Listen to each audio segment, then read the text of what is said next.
rise like Anubis. We're pristine, so back mindset. Like a machine. In the game, we're clean, we're so keen. Hours in the sky, chasing that dream. That dream, obelisk tide, we rock the scene. Capturing rhymes while taking what's unseen. On the arc, we're kings, we're supreme. Never seen the limiting when we evergreen. Time grows, very interesting. We will go claim the crown.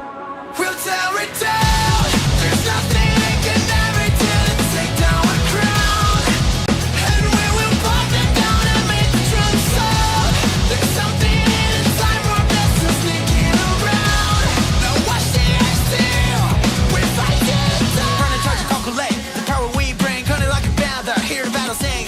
We're blazing through the ranks on the move and swing. With might in our heart to take everything.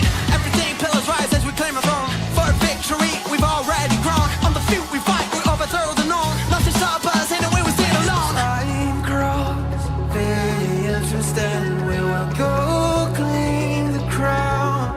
We'll tear it down. There's nothing they can never do to take down our crown. And we will pop them down and make the truth sound. There's something inside more blessings sneaking around. Now watch the ice steel. We fight it down. From the desert altar to the desert outpost, we're craving more. With every sweet stride, we will arrive. We're opening the door. So here's to the grind. We'll tear it down. There's nothing they can never do to take down our crown. And we will pop them down and make the drum sound. There's something inside more blessings sneaking around. Now watch the ice steel. We fight it down.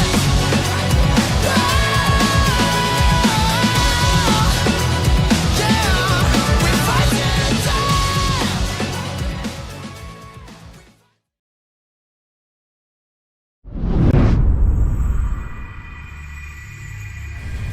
What is going on, governors? Chiscool here, and today I'm joined by Akina for the Ark of Osiris League Finals. We're going to be spectating the Realm of Bastet. Akina, welcome to the stream. This is your first time casting with us, right? Hey, cheers. Thank you very much. Yeah, it is. What a time to have our first match casting the final of Osiris League in the Bastet realm. Super excited. Also a little bit nervous, but I'm sure it's going to go great, and I'm glad to be casting alongside you. I'm really hyped to cast with you today. We've actually played in KVK together, and since this is your first time casting on the official Rise of Kingdoms channel, why don't you tell the viewers a little bit about yourself, the accounts you've got, the kingdoms you're in, the quick overview, and then we'll talk about this match. Yeah, of course. So some of you may know me as leader in 1606. I also have an account, as Chisgall said, in 2377 in GV, where we fought together. And I also make content for Rise of Kingdoms. Still very, very small, but those are the three ways you may know me. Nice.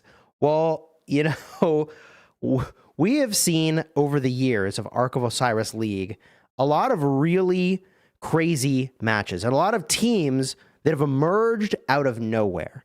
And before we got on stream today, you were telling me that one of the teams we're spectating today is playing under a banner that has never won Osiris League before, that doesn't even have a single KVK star on the banner.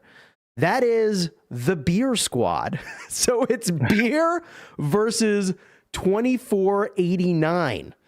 Okay, so let's do a quick rundown of these teams and what do we need to know? Because going into a match like this, if I had no context whatsoever, I'd say, oh, well, 2489, they've been here before. They've done this before. Are they just going to steamroll this? What is this team doing that has propelled them all the way to the finals, the Beer Squad?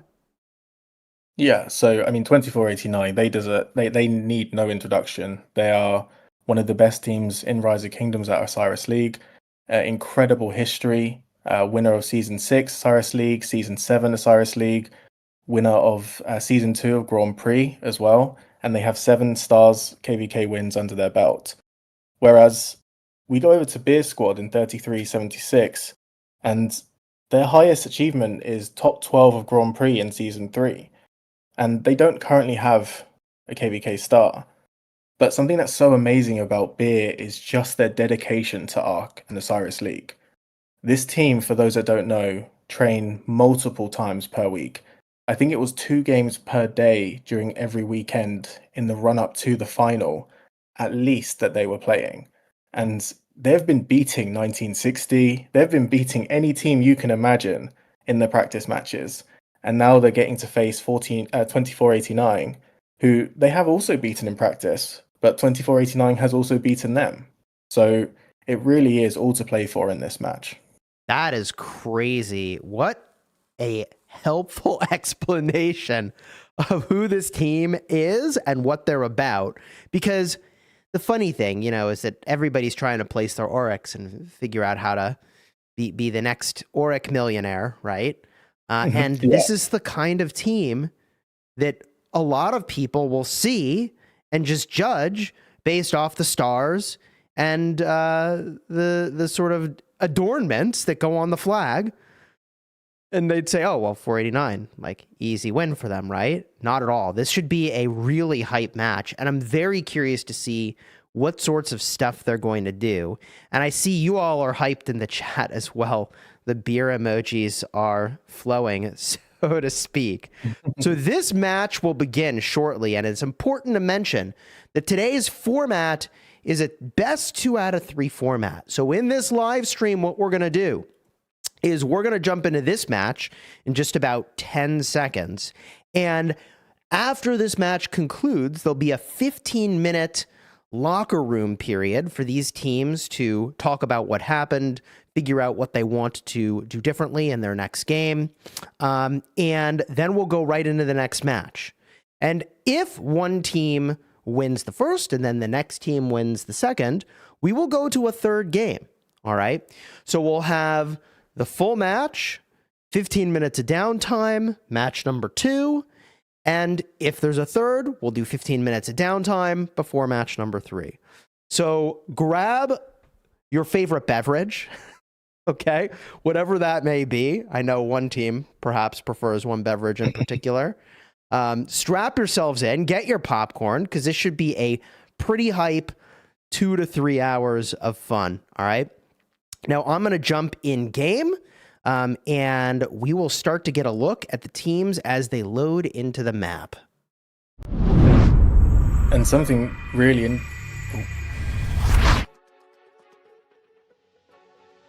Akina, you were saying? Yeah, something really interesting about the best of 3 format is in that 15-minute break, teams are able to swap the skills that they used from the previous match. So really interesting to see how much of a strategy they try to implement in the first, and whether they do the same in the second, or they completely mix it up for the second and third matches. That is a great call out. I think that a big part of what has made Ark of Osiris League so much more dynamic is the inclusion of these skills and the fact that you don't know what skills your opponent has on the bar. The mystery is real. And so that combination of skills that involve the manipulation of what other skills are accessible to you, or location of your troops, these sorts of things make the match so much more dynamic. I mean, if you didn't know, you can literally go invisible and then pop up somewhere else, or use Sun Sailor to travel from one part of the map to the other, or Master Strategist to teleport a huge group in one big move. There's a lot that you can do these days. Yeah, absolutely. Cheers. And I think arguably the most influential skill, or 2 most influential skills that I'm almost certain both of these teams will run, is No Mark and Time Warp. A skill, Time Warp, to be able to reset all of your skills. So it allows you to run 2 to the deaths. It allows your next skill to also be to cost 0 skill bars. So you can run Time Warp and then a 6-point skill for free, which is incredible. And Nomark giving that flexibility for teams to be able to run just a pure building game, not having to worry too much about mid, which, I mean, as you said, has made it so much more dynamic. Yes. Nomark is a great call out. Such a powerful skill for the building game. And here we go. We're off to the races. There we see Energetic by both teams right at the start, helping them generate more energy. This has been a standard opener for pretty much every team. Are there even any exceptions to that? I think it's very rare. Some teams do choose to just try and bank their points and pop a no-mark very early, but the majority do pop Energetic at the start, yeah. Yeah, interesting. Anytime I see a skill that like every team is using, I think that's a good candidate for revision in a future season. But in this season, Energetic is very strong and is a snap inclusion, I think, by most teams. We're generating an advantage. And a part of that is you want to have a lot of points for a mid fight if you're going to take a mid fight. And so this is sort of setting up for a bigger, more dynamic mid fight at the cost of not doing something at the opener. And a lot of teams weren't doing anything really at the opener anyways. Now, on the topic of opening moves, how about an obelisk play? You think we're going to see something like that in this match? Well, looking at some of the sentries, it feels like 2489 is probably doing a more defensive play. Their sentry placed right next to their own desert altar, whereas Beer have placed theirs near the enemy's obelisk. So perhaps that could mean they're trying something, but I don't know. I guess we got to wait and see here. We'll wait and see as they're getting into position. The sort of standard play you used to see, and what I would say at the start of pretty much every league finals match that I've cast, is you kind of expect teams to protect their own altar and push through the Shrine of War to attack the opposing side altar. Now, for the most part, the teams seem to be setting up for that, with the exception of some folks that are going to the middle. And the team, let's see, 489 in blue does have vision to these players that are going through the middle for Beer Squad. So, Aquino, when a team sends players through the middle, what do you typically think they're up to? I think there are a few things they could do, Chiz. I think if they're going down the middle, they can either try and wrap around to the Shrine of War and try and ambush them on that side. They could support the DA. They could also be trying to do a sneaky play with the obelisk, because a lot of the time enemies don't really track the middle marches. Or sorry, other kingdoms don't track the middle marches. So all of those are a possibility. But it feels like here, 2489 and Beer are going to meet in the middle and there won't really be any surprises. Yeah, both teams did commit about the same number of players to go through the middle, and they will meet there. Now, as we get a look around here, the outposts are all captured. Folks are getting in position by the altars. What are your thoughts on outposts in 2025 Season 9? I mean, I think they're a solid point generator. They give a little bit of visibility, but how important would you say they are? I think for teams that focus all in on building, so a no-mark strategy, they're really effective. They do help tick over the points, and no-mark only boosts that. But it's really difficult to allocate the right number of marches to either attack or defend them, because it's opportunity cost, right? If you send one march to defend your outpost or attack an outpost, you lose that in the lanes. So yeah, I found that balance to be really difficult to get right. Yeah, I think that's a fair assessment. I mean, honestly, there's a lot of marching you do between these things. And I mean, do people even typically garrison the outpost these days? I guess it depends on what your enemy is up to, but often if they're not attacking, then you're wasting your marches garrisoning. So you send them somewhere else. But then if they're not garrisoned, well, it's worth sending one march to the enemy side of the field to go capture them, which creates this weird like game of chicken and egg. Absolutely. Yeah, you hit the nail on the head. You could just be wasting a march. But it looks like they're scrapping now right outside the desert altar. I'm interested to see who's going to come out on top here, because they've got, it seems, pretty even numbers. And there's also an AFK player there. If that's on purpose, I don't know. But maybe that could cost them. It does look like they have the garrison hiding in their ball. So maybe they're just trying to keep the garrison safe. It's such a funny idea to like pretend to be AFK and just have your Eleanor captain stand there. But I generally lean towards probably needing to send it, especially because this is just flipped. So I don't think that they are Oh, they got it. Wow. intentionally AFK here. Yeah, The they garrison's got not it, but their moving. captain's Oh, all the way no. over here. Captain's in Narnia, taking a nap.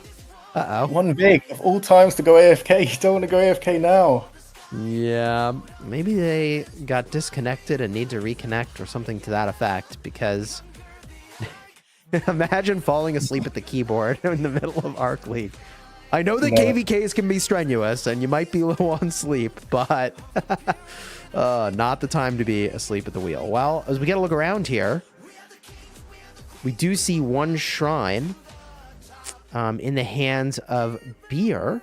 So they are slightly up in terms of structures being contested right now, but not by much. We'll see what they do with all these troops, though. They're going back home, which is not something I've seen before. Oh, look at that. Oh, they're trying to protect the rotation.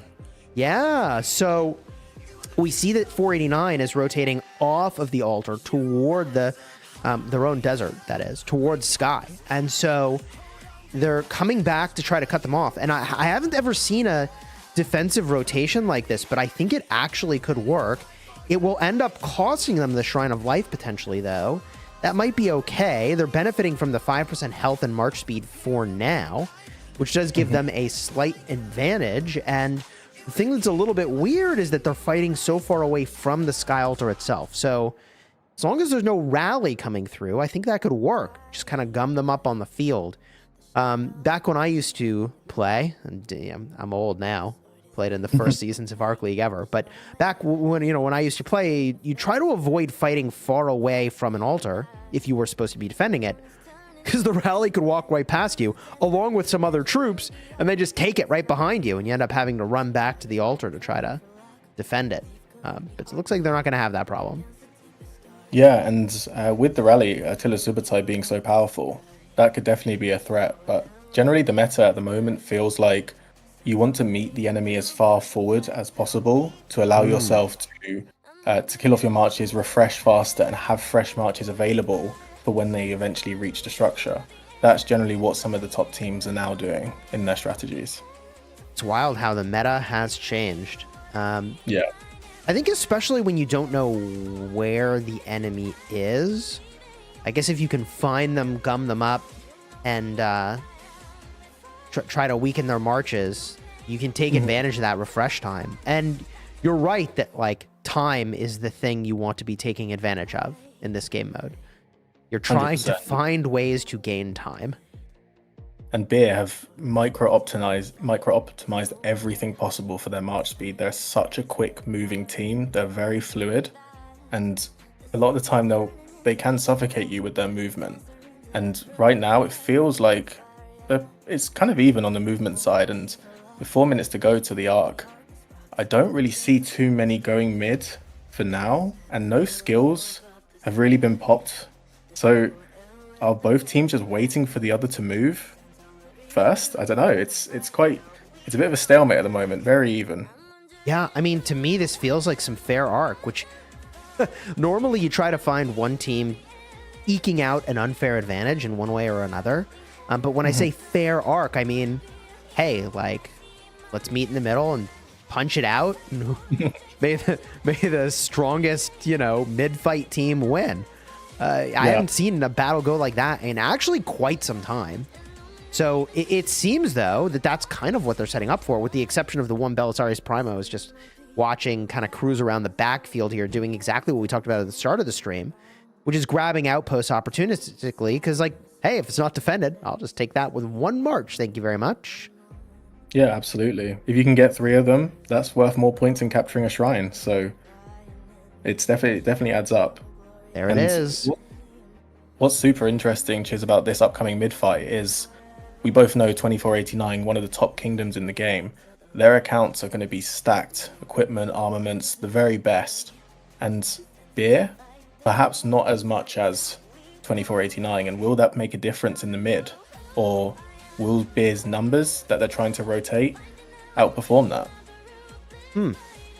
It's funny because, trying to just outpunch the enemy in middle is reminiscent of long ago in Ark of Osiris League. So we may see that strategy run back, or they'll use some skills in ways that we aren't expecting. So we'll have to see kind of what happens here. Anything is possible, which is a part of the beauty of the skill system. And also, we've got a Siege March setting up, which you don't normally see. Pew Pew Daddy positioning by the temple here. An aptly named player for the ranged role with Siege. Absolutely. Already plinking away for value. I mean, I'm a big fan of a Siege March in the middle, just for the ability it has to reposition your enemy's marches. But Beer leaving it on its own is a bit of a weird call. I don't know if they're going to move towards it or just let it be there. But 2489 doesn't seem like they're going to push it. Yeah, I think he started to pack up his catapults because he thought he was going to get charged and he didn't. I do like having one player doing this, almost like a taunt effect, right? Like every player in the game. Okay, maybe I should just speak for myself. Every time I see a siege, I want to go chase it down. And here it is. Will all of Beer go out of position and engage early to protect their siege? No. Beer activating Desert Storm. Really unusual. 489 with the dust up. Are they just going for the damage here? There's sneaky tactics after the Desert Storm? Oh, I'm not sure about this. Unless they build up further away. Otherwise, they're going to get caught in Desert Storm. Beer using to the death. This is big. Right at the All start. in play, baby. Yeah, They literally activated no- 9 points, all toward damage. Pretty much every march on the map is in the mid right now. You don't usually see this in the first arc. And you don't normally see one team taking so many sad faces, especially when we just talked about how 489 will be the dominant force in the mid fight, but that is not what we're seeing here. Whether it's the numbers or the skills, that is a sad face snowball that could lead to a Beer victory in this first arc. Man, that is dominant from Beer.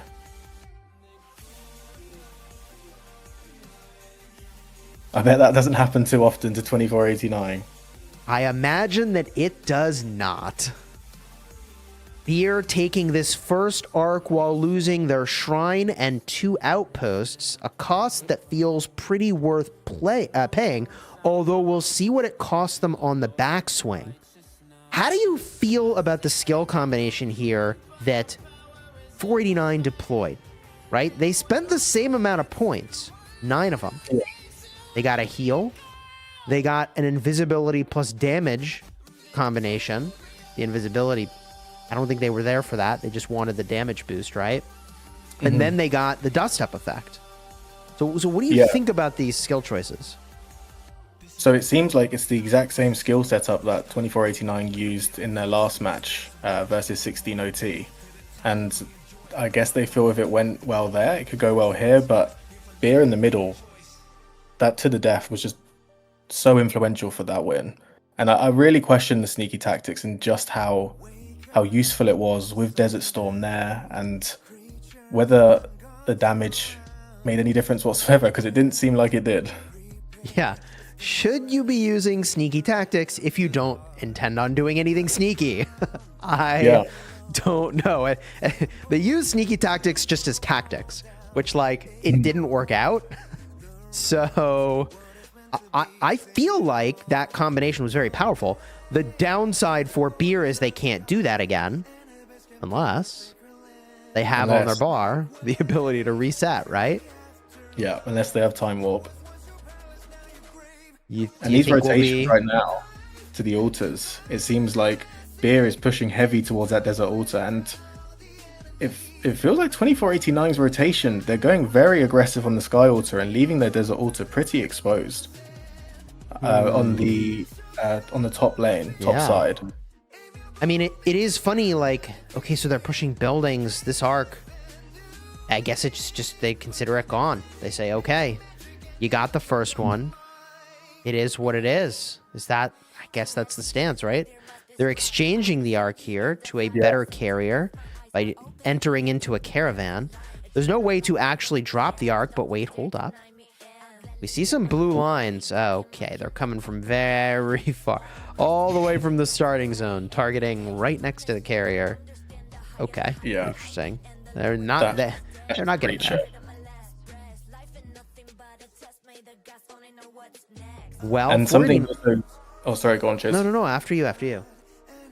Regarding the strategies for both teams leading up to the final, 2489 actually has the number one provisioner in the realm of Bastet, and 3376 Beer, their provisioners only rank 32nd. So in terms of strategies, maybe the extra numbers that Beer has that are not provisioning made that difference in the mid, because they definitely don't rely on provisioning, or they haven't usually relied on it in the matches leading up to the final. You know, that's so interesting, because personally, as cool as it is that there's an alternate win condition in the form of provisioning, I personally enjoy the gameplay of battling more than I enjoy the gameplay of provisioning. So I think it's interesting if they have a strategy that is viable without getting the thousands of points that we know can come from provisioning. I don't know what the highest score is this season. Could it be as high as like 6,000? I'm not sure. Yeah, I think there's been a few scores of 6,000 if I'm not mistaken. I'm not sure if it's possible by one player, but I've definitely seen at least 5.5k, which is at least one arc and a bit. So it can make a huge difference. Looking around here. Shrine of War. Rallies in. How do you think this turnaround has been for 489 after this arc? Well, it seems like they've got the Sky Altar now, and that's big points for them. And looks like Shrine of War's going down as well, unless Beer are able to keep that up. So they've managed to flip the whole top side, which is big points for 2489. That's exactly what they need to be doing. Bottom side, it feels a bit more even. Nothing's really flipped just yet. So I think overall, yeah, it's good from 2489, but they've got to do more, or at least hold these for longer if they're going to make up that points gap. That is exactly what I was thinking.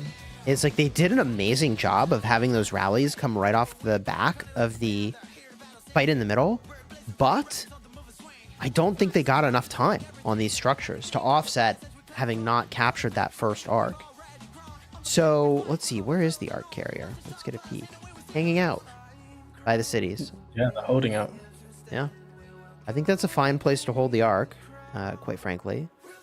You know, it's by a caravan. If they wanted to exchange, they could. It's near cities. They could drop into a city if they want. It's not too close to an obelisk, which, what could possibly go wrong holding the arc right next to an obelisk, right? Absolutely. Oh, boy. So it looks like they've gained, there's about 1.2k difference at the moment. So with the arc being 3k, it's about 1.7k difference. So it's really not too much between them. That first arc being worth only 3k is a big reason why teams don't usually go all in the first one. I wonder, to your point, if teams don't usually go all in on the first arc, that is a strong showing that because they used to death, they very likely do have time warp on the bar. I think it's all but guaranteed, right? Yeah, I agree, 100%. I think there's going to be another mid. Maybe it's the second one, maybe it's the third one, where they will just pop time warp and then immediate to the death again. And if it's like the first arc, 2489 has to do something different. I mean, if time warp's on the bar, that leaves only 2 skills in question. What other 2 skills do you think might be on the bar if we know that Beer's got... let's assume they've got time warp in one of those slots. Yeah. So it seems like last match they had time warp to the death, no mark. So yeah, no mark again is one that I'd expect both teams to use. No team has used it just yet. Feels like the mid has been the big difference for now. And yeah, they also use Dust Up, which they didn't use in the first arc.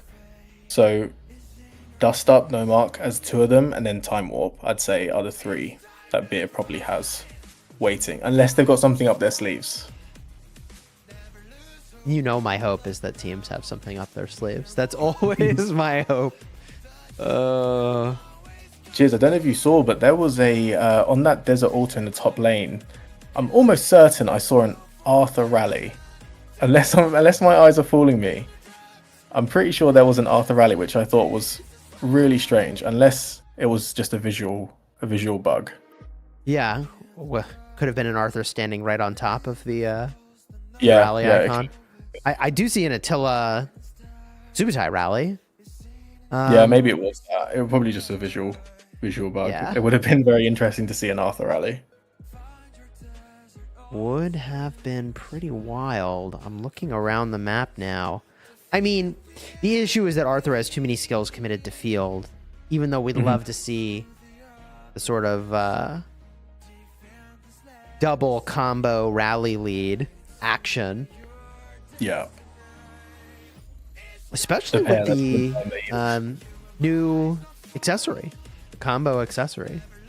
I think that'll really pop off once we see that. We don't have that yet, and honestly, Attila is like a cat. Actually a cat. 9 lives. Just keeps being meta in Rise of Kingdoms for one reason or another.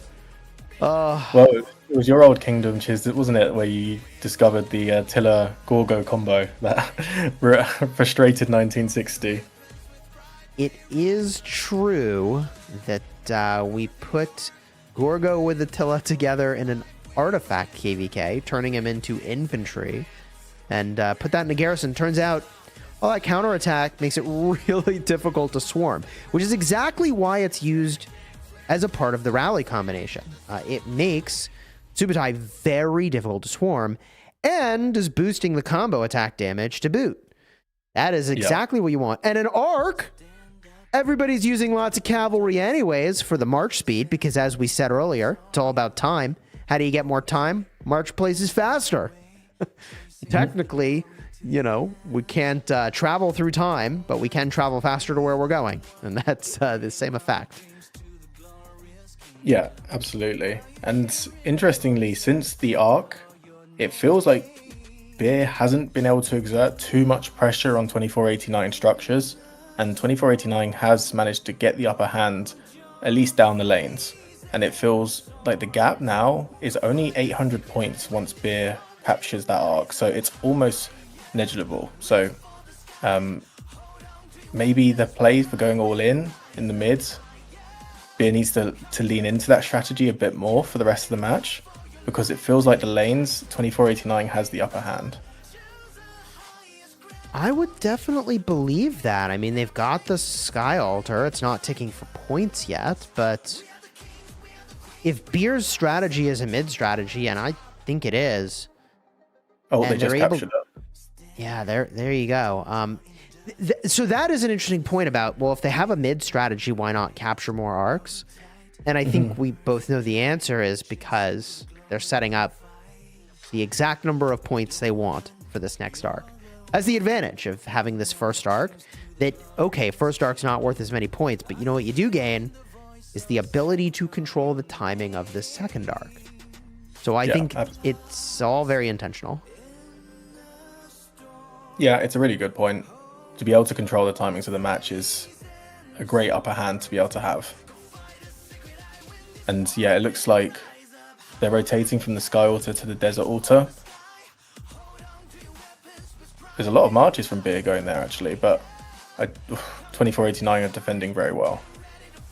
Yeah, I'm just getting a look around here, checking the flow of traffic, so to speak. I did see one rally going through. They're hitting the Shrine of Life. What are your thoughts on these Shrine of Life attacks leading into the arc contention?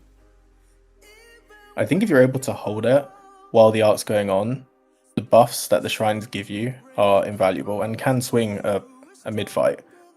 Yeah. I think you definitely want to keep hold of those. Even though they're worth less points, those buffs can be the difference between winning or losing an arc fight, because it's, what, I think Shrine of Life is 5% health for all marches, and march speed. It is. It's quite a buff. I mean, Yeah, you know, we it's spend huge. all this time and energy on armament and equipment, going for a special talent. Imagine you had, you know, the equivalent of special talent worth of extra stats on every one of your marches. That's what this Yeah, it's represents, huge. right? Like, Yeah.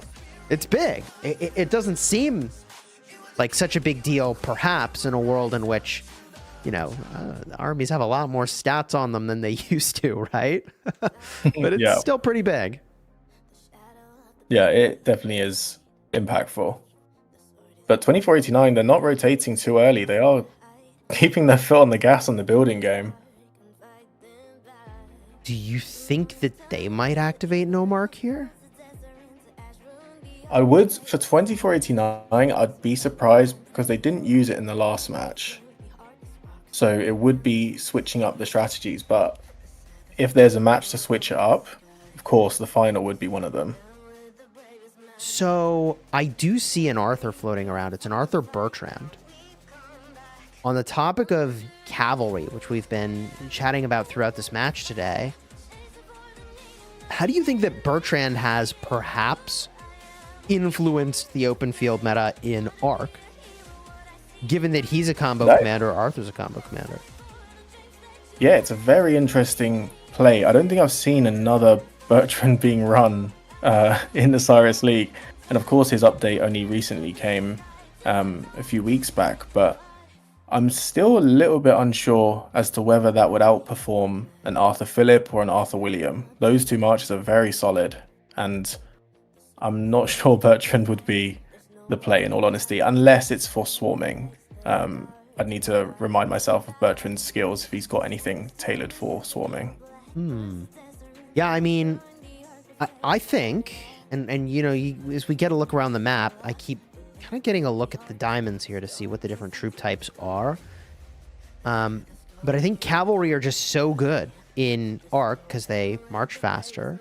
They have the garrison that's largely considered meta, so you can reinforce that structure with the correct troop type, which is a pretty big deal. That's in the form of the Eleanor, who seems to be really, like, ideal in an Arc kind of a context. Are teams running 3 calves still, do you think? Is that just correct to do? 1 archer, 3 calves, 1 infantry, something like that? I think with the benefit that the march speed that brings in Arc, I would probably say 3 marches feels like it would be meta for Cav, and you can run 3. Joan Nevsky, Poe with Belly, especially down the lanes, Belisarius Prime, and then also Arthur with William or Philip. All 3 are very, very solid marches. And if anything, I feel like 2 infantry might even be better than 1 infantry, 1 archer, just for the march speed, because archers are lacking a bit of that. Really? And with BQ and Liu, like that, and Pincer, it's super powerful at the moment. Wow. Pincer is very good. I mean, you get no argument from me about the strength of infantry and the versatility of infantry at this point. It is quite remarkable. In fact, I'm trying to figure out who's the secondary in the pair I have on my screen here. Is that a William Phillip? That would surprise me. Yeah. It's surprising to see Wallace being used, but 2489's rotation is really, really on point there. They definitely have the numbers over Beer for now. And cheers, with all the crazy strategies that we've seen in the Osiris League this season, to think that this has just been a very standard Arc match, just meet in the middle, winner gets the Arc, go back to buildings. Nothing out of the blue. I mean, it's a throwback for me, right? This is a throwback for me. Let's just meet in the middle and slug it out. It's honestly It's a very classic arc, 2020 isn't it? all over again, man. I'm here for it. I've got the nostalgia vibes for how this match is going.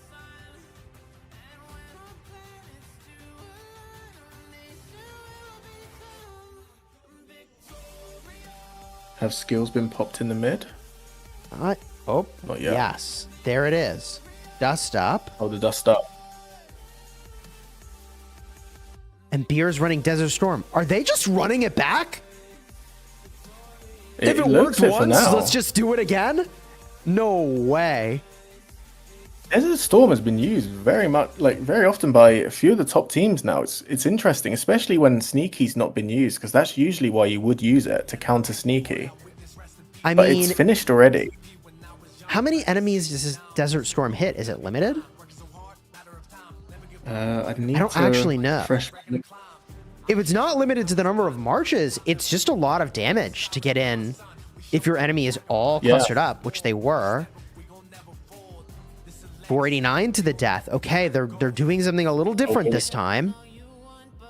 There's the time warp for Beer to the death. It's all in. It's all on the table here and now. Big plays Surely by Beer can't go both 2-0 teams. in the mid.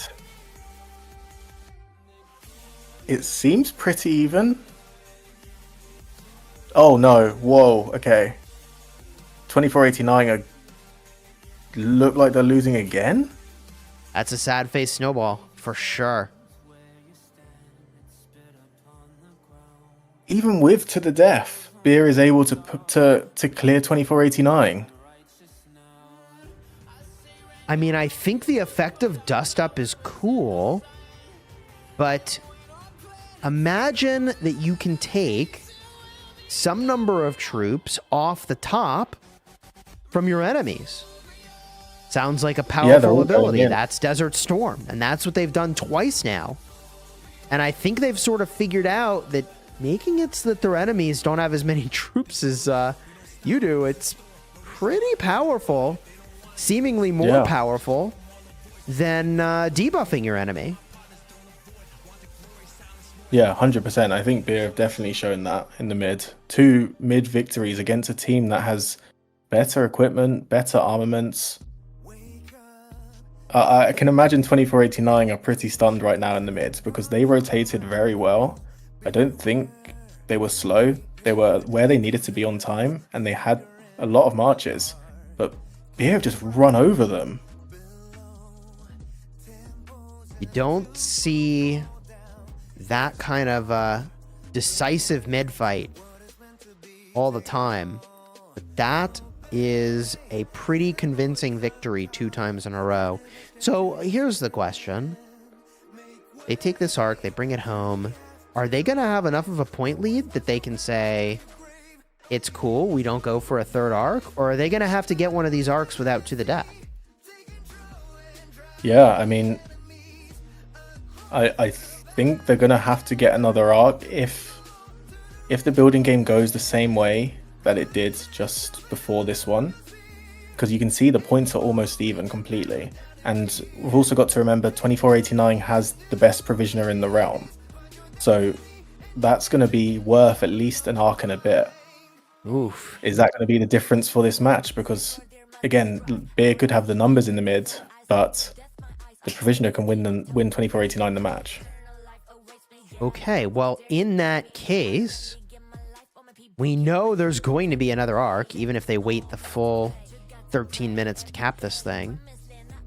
Right? There'll be a 8-minute plus wind up for the next arc. There's definitely one more arc on the table.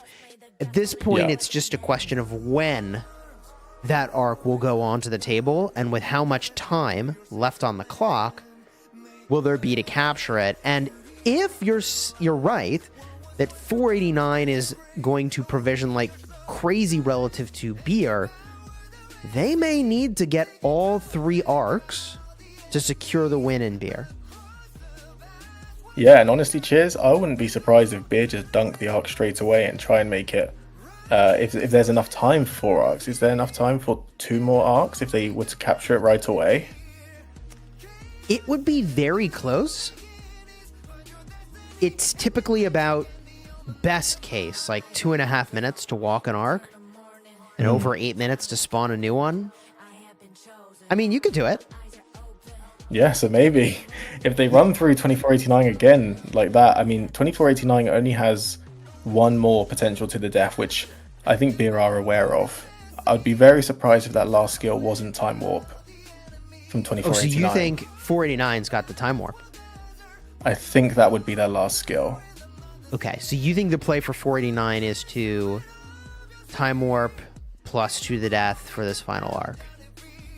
Yeah, because surely they'd win if Beer doesn't have to the death and 2489 does. I mean, I think it will be very interesting then if Beer caps this immediately. So we'll keep an eye on... Nope, they're standing still. Oh, okay, they're moving again. They took a second. They had to open up the map, you know, look at the mini map, see where they were going. After they looked at their map, they're like, all right, forward march this way. Slight adjustment to their course. And it looks like they're going to park it right outside of Primate's city. And they rest there most likely for a time. Now, if they dunked this thing right away, I suppose there would be enough time to recover the points for To the Death or 489, but there wouldn't be as many points to work with. Big picture. Oh, yeah, when did they pop They're this? holding it. They're holding it because they popped energetic. Do I see that correct?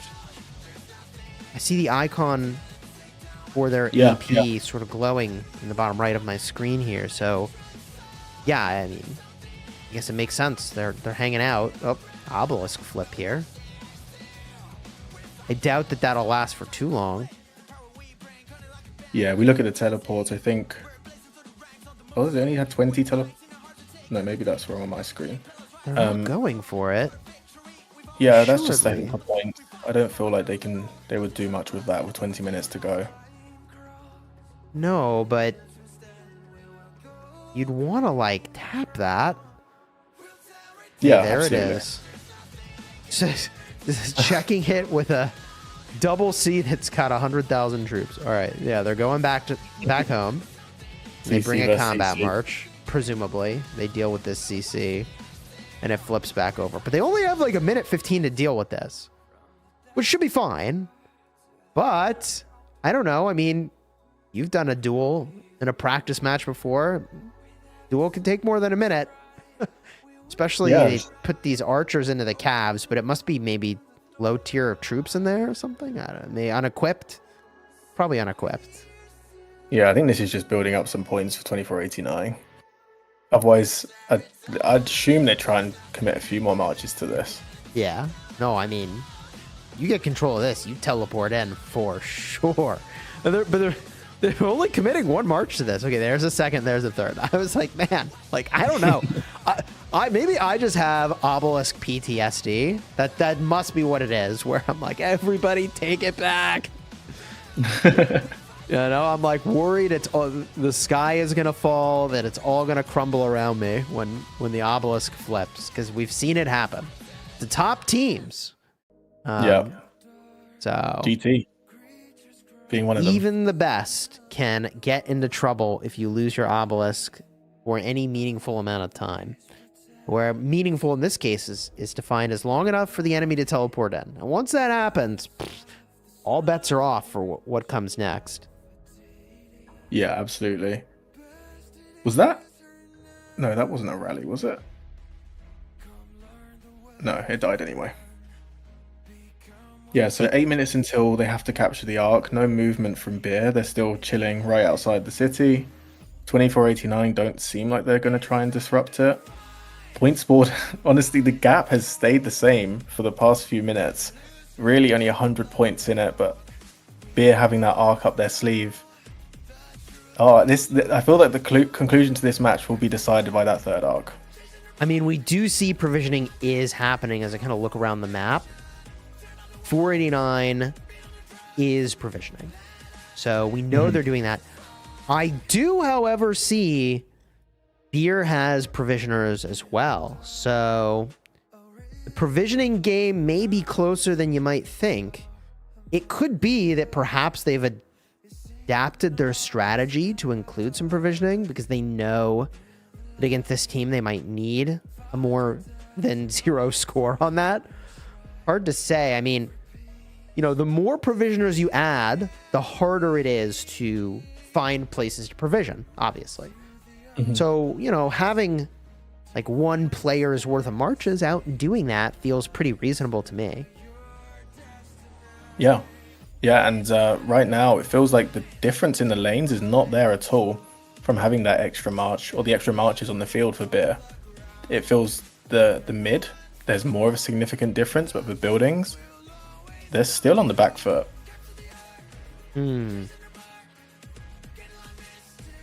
Looking around here, Shrine of War, a little bit of action. Desert Altar's pretty safe for 489, although it'll be contested soon. Oh wow, this is close, but reinforcements here. Lego will arrive just in time to straighten out this situation with Solimar. A name I remember from long ago. Back when I zeroed him. Like, you know, back when I personally zeroed him by swarming. How long ago is that now? Like 4 or 5 years? Oh, yeah.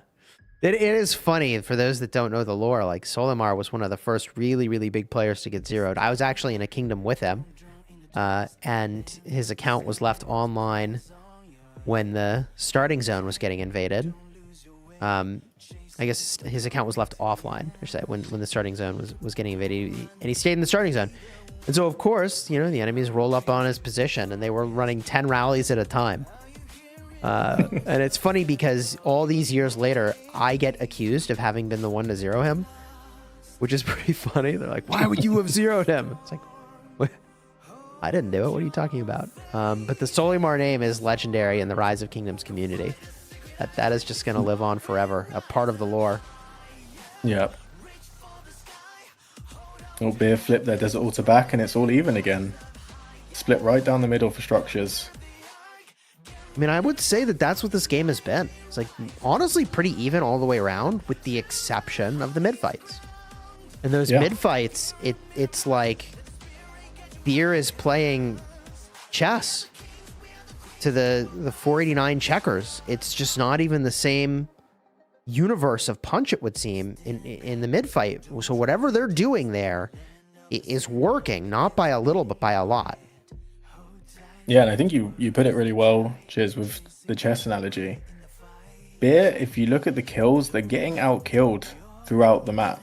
Not by much, 7 million difference at the moment, but they're on top where it matters. So in the mid, they're outplaying, they're outmaneuvering 2489, and right now that's the only difference between them. Although the longer Beer stay in the lanes, the more favourable it seems to be for 2489. Which is also interesting, considering you'd expect the team with not as strong equipment, armaments to be more lane focused, but Beer really flipped the switch on that.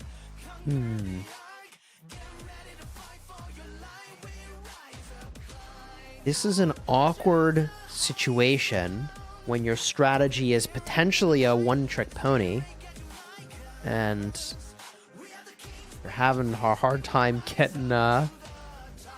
getting anywhere with that one trick. What do you fall back on?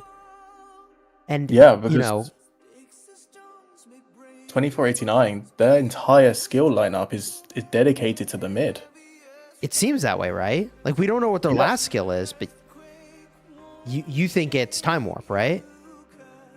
Yeah, I feel like that would make the most sense. It's either that or no mark. It would be one of the two. But considering they're all in on mid, I would be very surprised if it wasn't another skill for the mid at that point, because all of those are mid-related skills.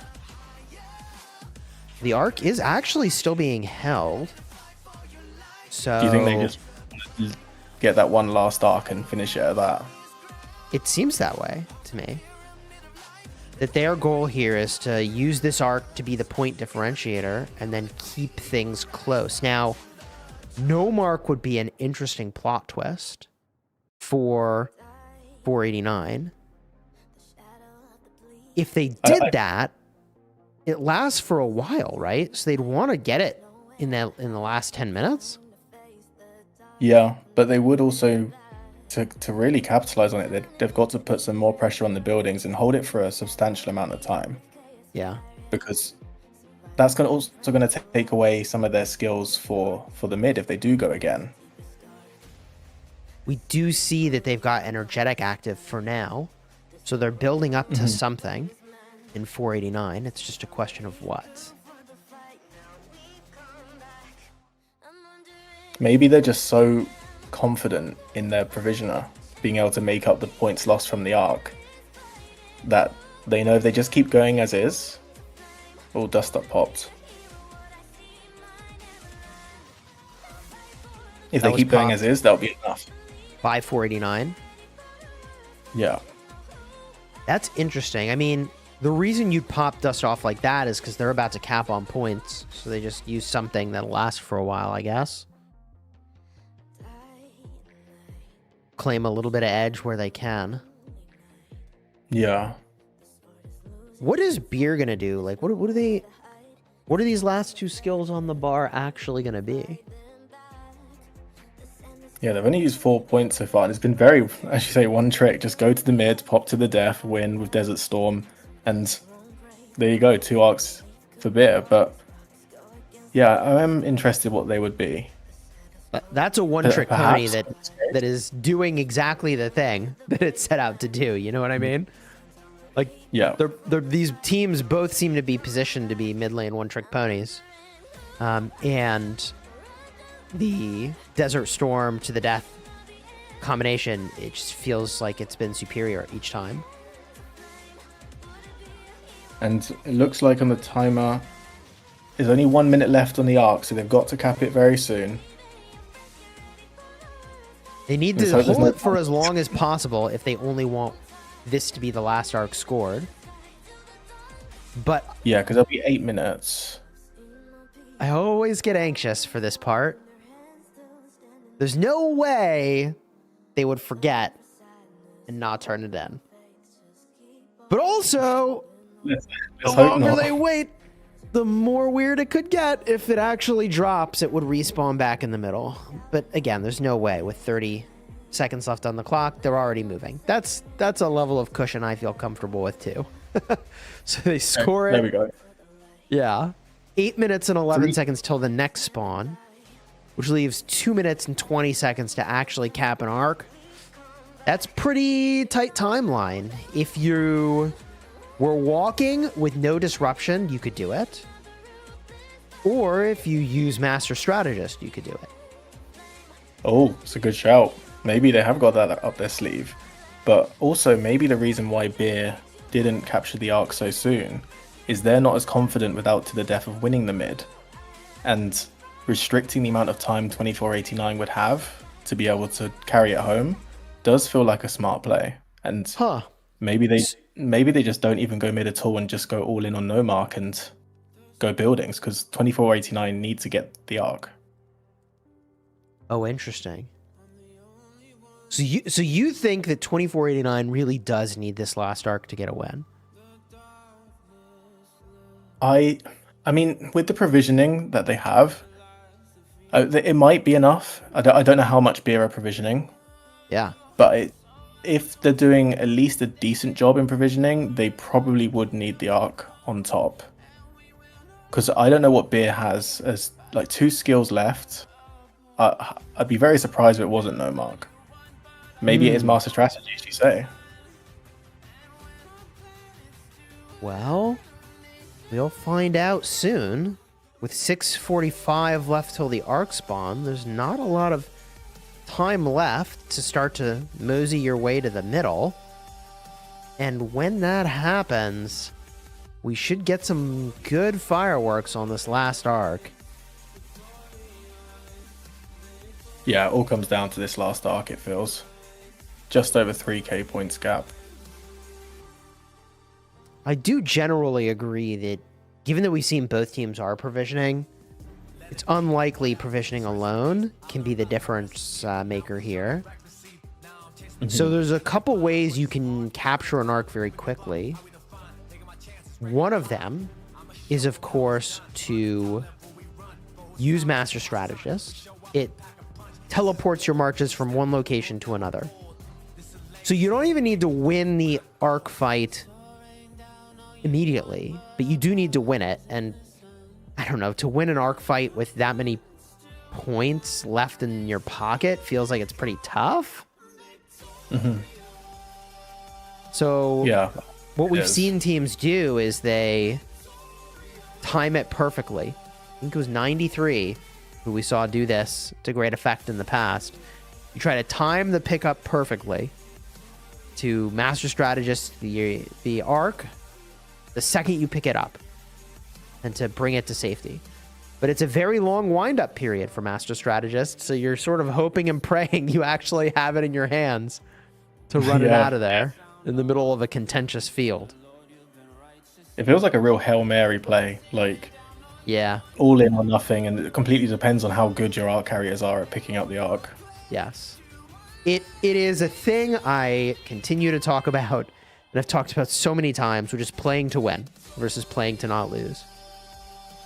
If what needs to happen is that 489 needs to get the arc, and they don't think they can win the mid-fight to do it, or if they did, it's going to take so long that they couldn't wait to Master Strategist, then that means they might need to try the Hail Mary play of, like, just perfectly pick up the arc and have timed your Master Strategist to get you back to your starting area. The downside of Master Strategist in that way is that if it goes wrong and you don't have the arc in your hands, you just poured it out everybody who was nearby that could have got it.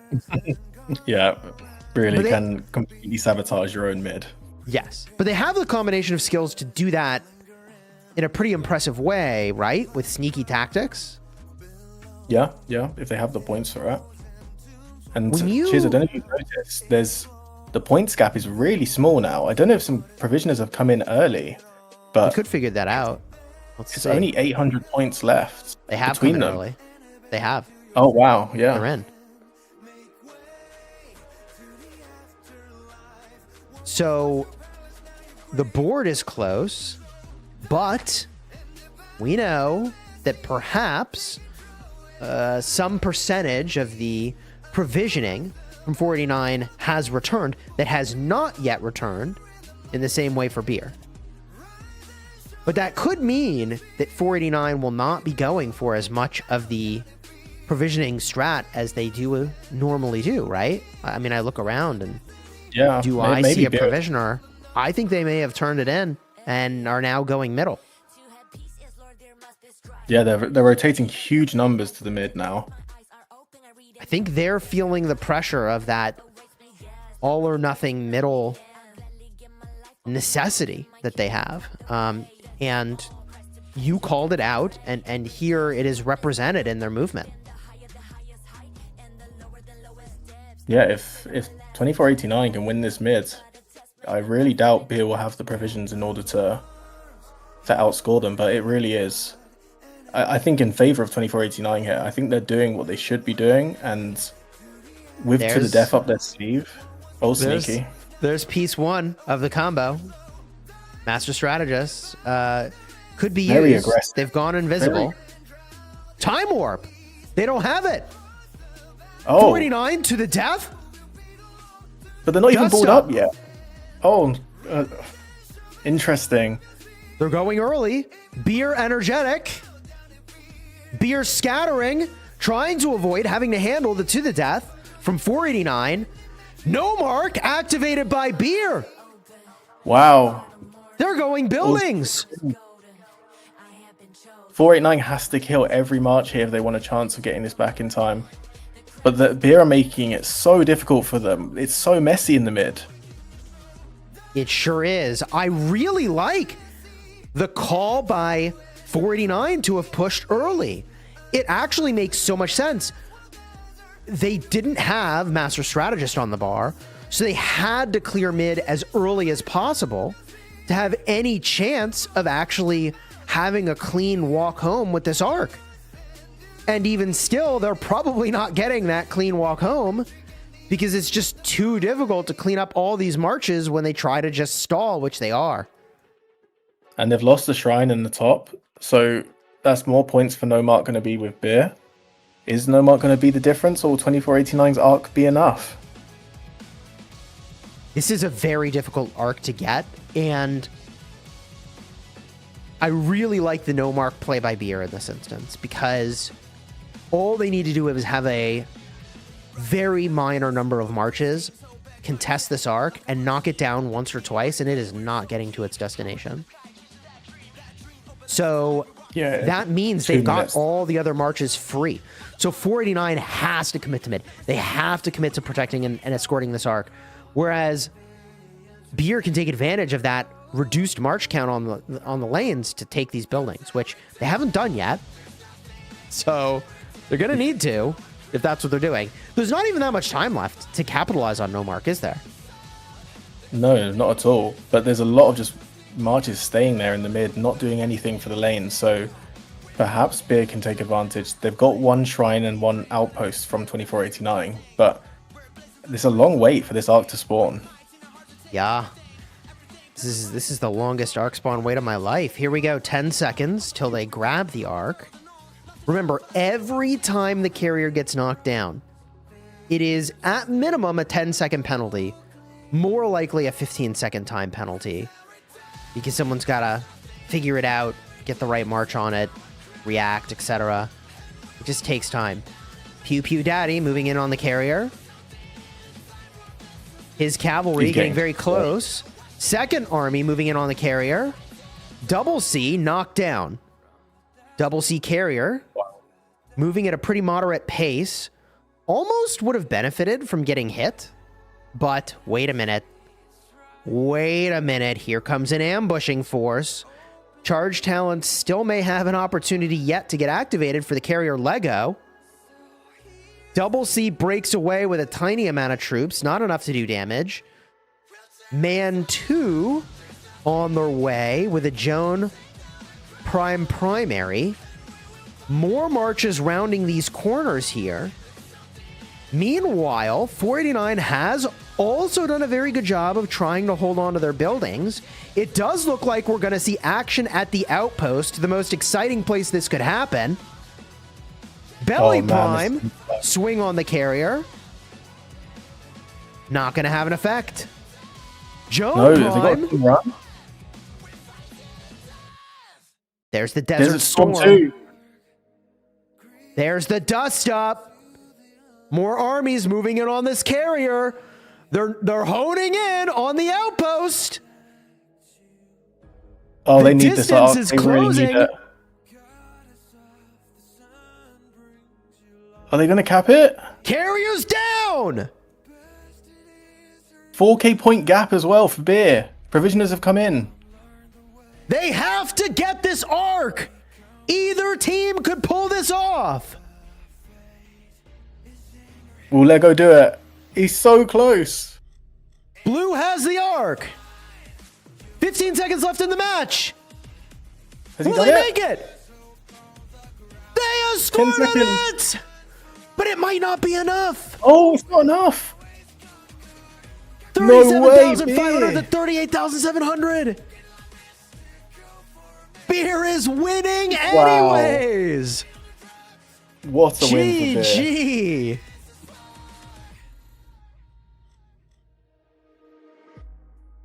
That is the What kind of a excitement score. you don't normally see in the final seconds of an arc match, but you love to see it. GG, The no well mark played play. by both teams. That's insane. Wow, the provisioning for Beer made the difference there. Who would have thought that Beer out-provisioned 2489? Beer, provisioned in the match. 49, we saw they had to have pulled their provisioners because those points got scored earlier. It gave them more marches to work with.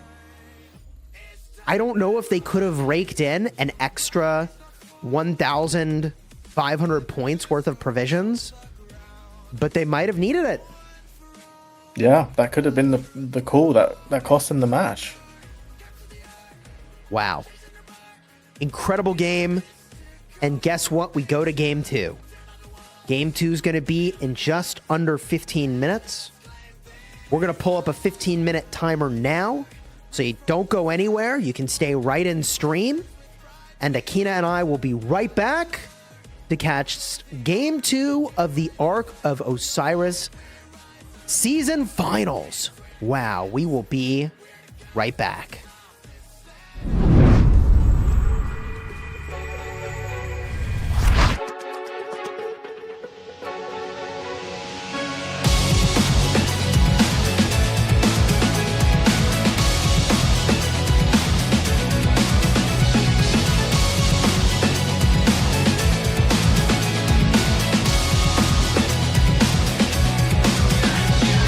Rise like Anubis with pristine toe back mindset. Like a machine in the game, we're clean, we're so keen. Hours in the sky, chasing that dream. That dream, obelisk tide, we rock the scene. Capturing rhymes while taking what's unseen.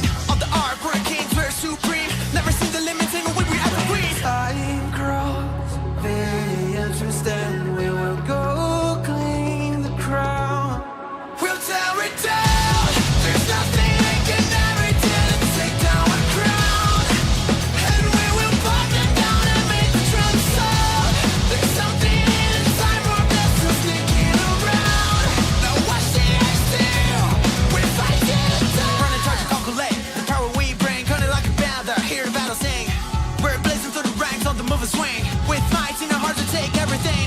Everything pillars rise as we claim a throne. For victory, we've already grown. On the field we fight, we overthrow the known. Nothing stop us, ain't no way we stand alone. Time grows very interesting. We will go claim the crown. We'll tear it down. There's nothing they can never do to take down a crown. And we will pop them down and make the drum sound. There's something inside more blessings sneaking around. Now watch the ice still. We fight it death.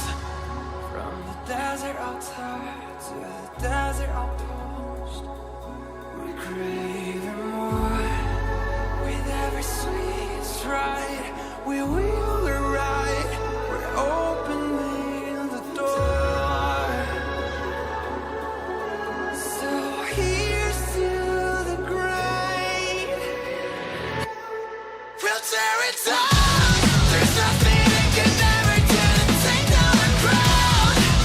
And we will pop them down and make the drum sound. There's something inside more blessings sneaking around. Now watch the ice still. We fight it down.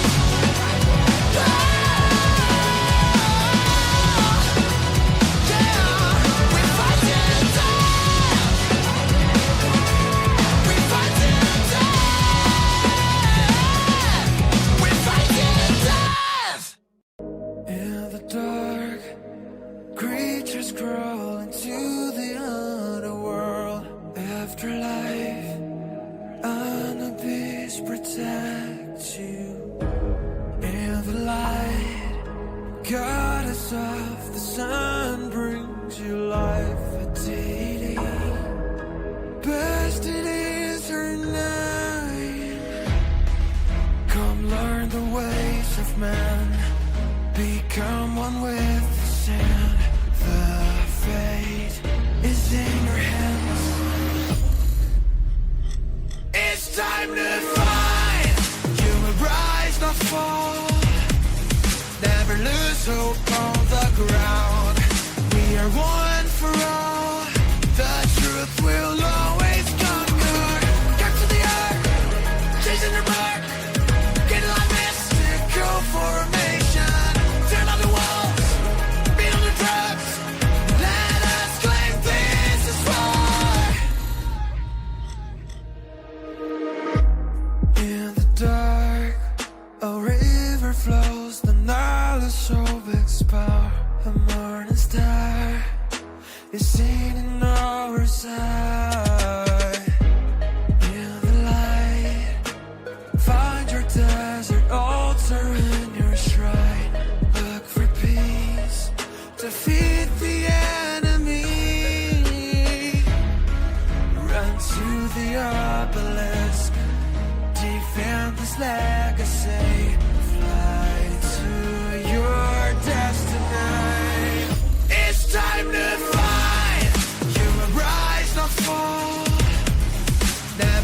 hope on the ground. We are one for all. The truth will always conquer. Capture the ark, chasing the mark. Get in line, mystical formation. Turn on the walls, beat on the drums. Let us claim this. We ride, reach for the sky. Hold on to weapons with pride. We rise up higher. Conquer the ark. Get ready to fight for your life. We rise up. We are the kings, we are the queens. We are the gods, goddesses of this land and nation. Turn on the walls, making our mark. 'Cause we are the kings, we are the queens. Let's win this war.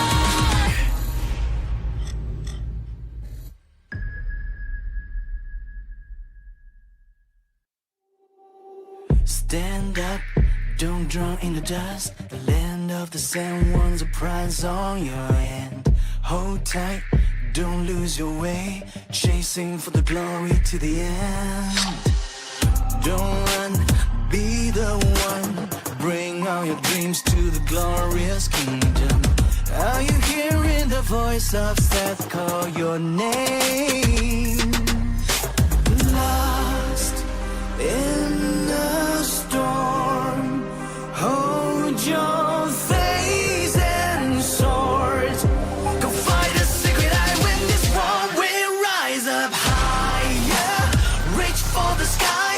Hold on to your weapons with pride. We rise up higher, conquer the ark. Get ready to fight for your life. We rise up, climb on, choose the highest ground.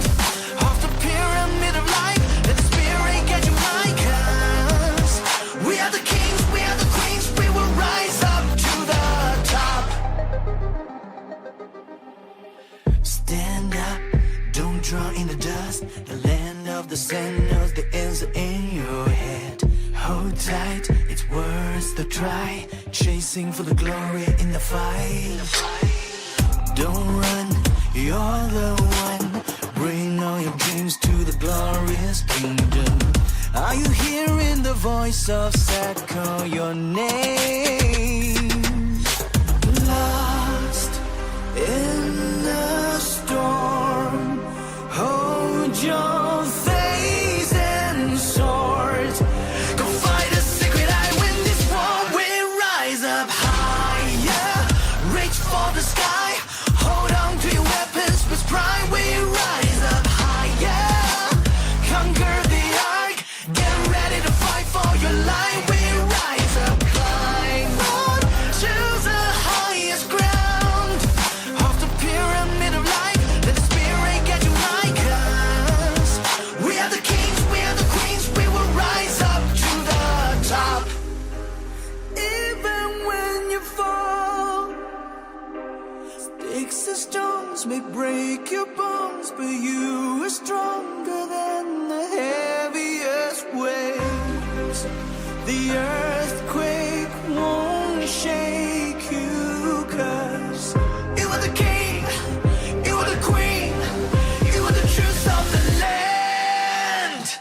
You rise up higher, reach for the sky.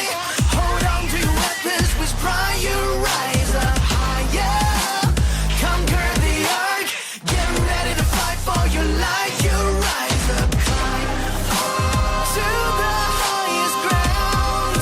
Off the pyramid of life, let the spirit get you high. 'Cause you are the king, you are the queen. You will rise up to the top. Dying night, the shadow of the bleeding night.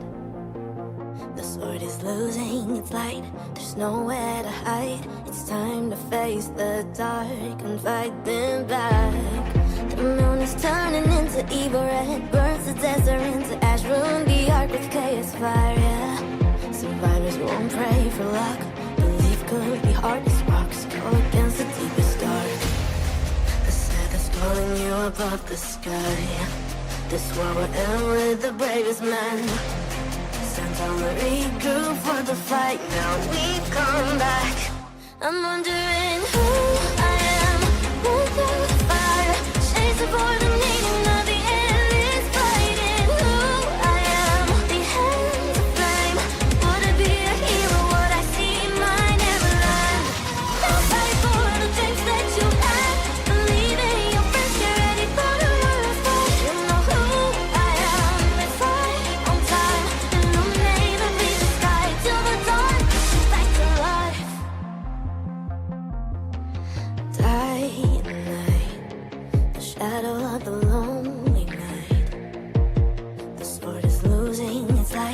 there's nowhere to hide. It's time to face the dark and fight them back. The sand is turning into evil black, burns the desert into ash, brewing the arc of chaos fire, yeah. Survivors won't pray for luck, belief could be hard as rocks go against the deepest dark. The sand is calling you above the sky. This one will end with the bravest man. Sand's already grew for the fight, now we've come back.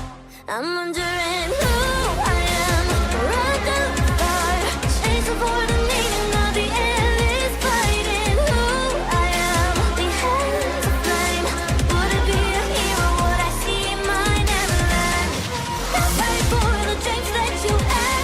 Believe in your friends, get ready for the world's fight. You know who I am. It's right on time. Illuminate the bleeding sky till the dawn brings back to life.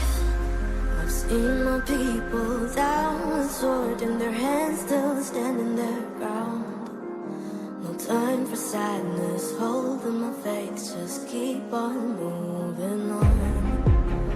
Airs and fires are falling everywhere, crying in the air, shouting out a glorious name. The name of the Savior in history till forever.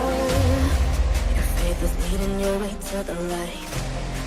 We know the real fighters never die. Stand on and fight them one more time. Now we've come back. You're gonna know who I am. Run through the fire, finding out the meaning of the ruthless fighting. Here I am, the hand of flame. I will be the hero and rebuild my home, my land. Now fight for the dreams that you had. Believe in your friends, get ready for the world's fight. You know who I am. It's right on time. Illuminate the bleeding sky till the dawn brings back to life.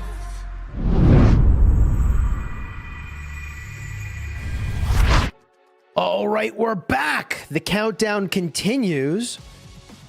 On our way to the match start in just under 2 minutes. Actually, just over 2 minutes. Aquino, welcome back. Whew. I mean, heck of a round we saw just a moment to go, right? Man, what an ending to the match. We thought 2489, when they captured the Ark, it'd be enough. But Beer, they out-provisioned them. I don't think anyone saw that coming. No, I mean, we were looking at the scoreboard, and it literally wasn't there right up until it was, right? So they hadn't been putting that many provisions on the board up until the very end. They brought them home, and there it was. The solid 4K plus. I mean, given how that match went, if you're Beer, you just got that win. Are you making adjustments, or you just run it back the literal exact same thing? Oh, knowing how dedicated Beer are, I feel like we're going to be seeing a completely different strategy. I know they were incredible just then, but I feel, thinking from the 2489 side, it would make sense for them to swap out something like Dust Up and then to run Desert Storm, just like how Beer were doing, and then try and go the exact same strategy into Beer's mid. And I feel that wouldn't work out well for Beer, like we've seen with the difference in account strength. So knowing Beer, I feel it will be something different. I'd be very surprised if it just went exactly the same. Wow. So if Beer's going to do something different, and you're sitting over here in 489, what do you think their strategy changes are going to be? So maybe they're not going to be as reliant on the mid. They're very good on the building, so I'd be super surprised they didn't put No Mark in, because they were dominating and they got most of their points from the buildings. So I think that's something I would expect them to do. Well, this is tricky because 49's got a choice. It's either copy the strategy run by Beer, or respond to the strategy. And we'll see what they end up doing here. Energetic used by both teams. Yep, same start. Chat is saying that 50% of the beer team came from one EE8, which was always the best provision team. Oh, good to know. Well. It looks like beer has got a bunch of tricks up their sleeve. And also, there are a few 2489 players in beer that used to play for 2489 for Osiris League, but they moved over to beer. And I think there's at least 4 players that have moved over. So they definitely got some quality in that team. Wow. Okay. Here we go. Opener feels about the same so far, but it's way too early to really say much of anything about how it's going. Different sentry placements from both teams. It seems 2489 have pushed their sentry forward, maybe to be able to see the marches walking to the Sky Altar, perhaps. And Beer have placed theirs right in between the outpost and the obelisk. So maybe they're trying to see how many marches go to the obelisk, and they might try something. I do see one by the Shrine of War here. Ah, now I'm seeing that got the one over here through the middle as well. Yeah, the classic. Well, this part of the match, things just simmer. It's an unfolding of a very, very coordinated plan. What is this guy going to do all the way downfield? A tier 1 cavalry march.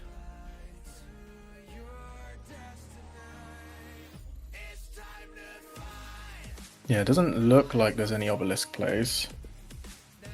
No, feels pretty standard. This T1 player is trying to... Well, I thought they were trying to sneak in on this obelisk. Looks like they backed off, though. You do see somebody's targeting. It's a rally. I don't know. Could just be moving these archers, though. You wouldn't expect to see a Herman rally in 2025 or really any year, right? Yeah, likely a transport one. Yeah. But yeah, both teams defending their obelisk well, covering the sightlines.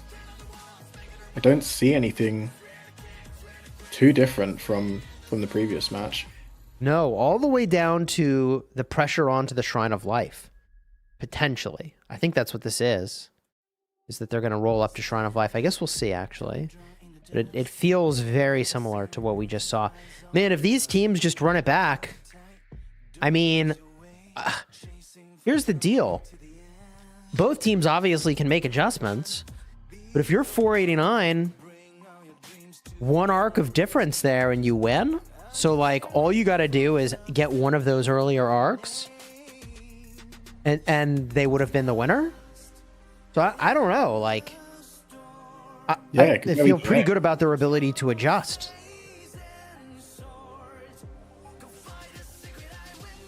Again, Rally getting swarmed here. Outside lane. That's weird. That one of those whoopsie daisies moments? Yeah, that really defeats the point of the rally. I don't know why they did that. I'm not sure either. Now it's just wasting time. I would think that's the case. They canceled it.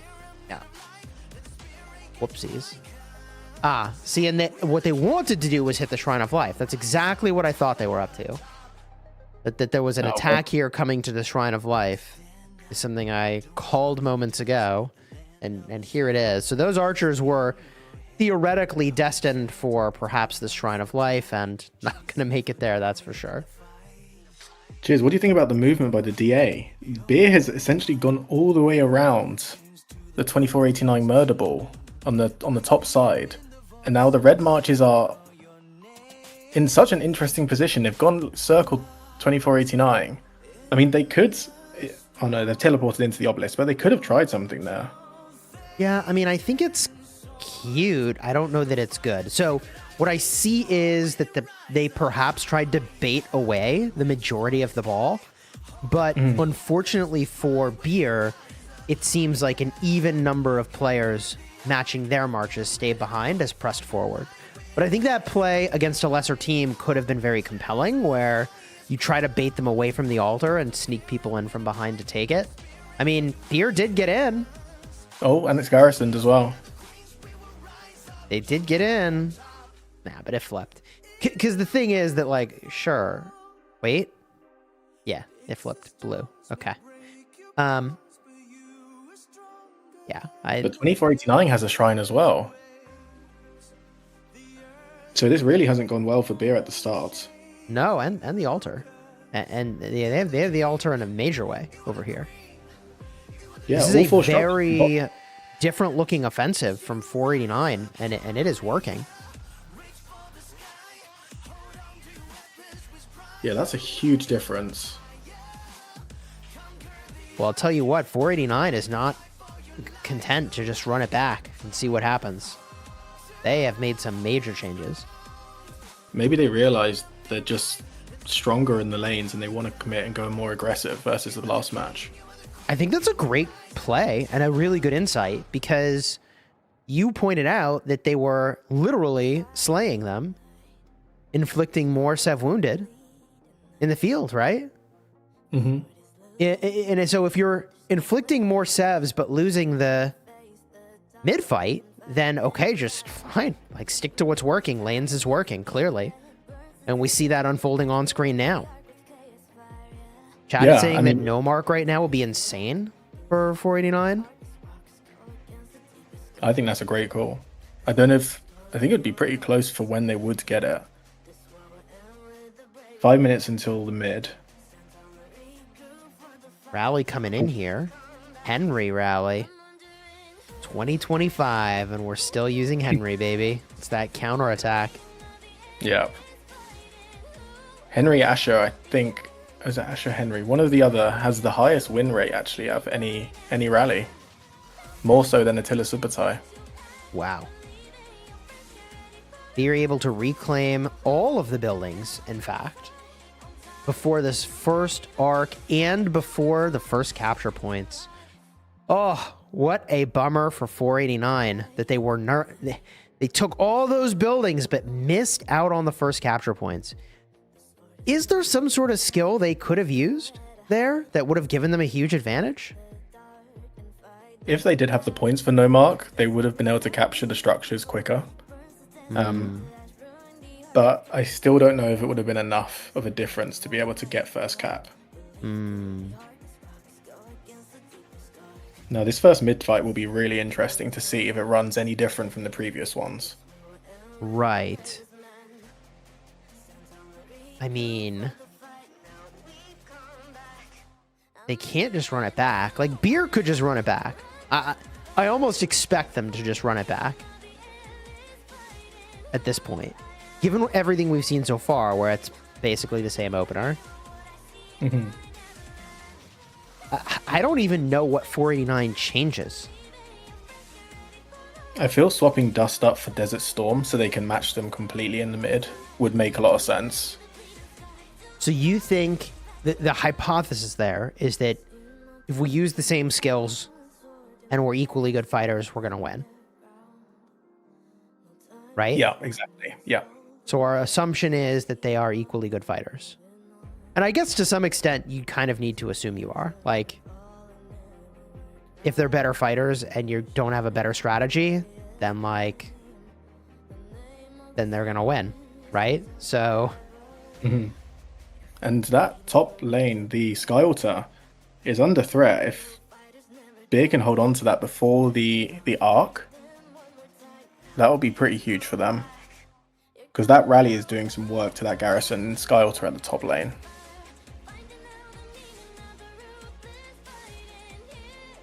Desert Altar, Rally's getting some work done. They're not going to be able to take it. Sky Altar's flipped. Wow. And they have the captain ready. And it looks like the Shrine of Life on the bottom lane is going as well. What timing for these pushes from 2489, really nailing it. Mm-hmm.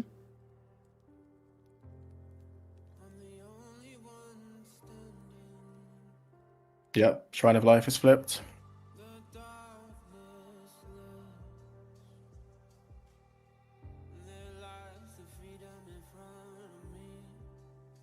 I've got my eyes on the middle here.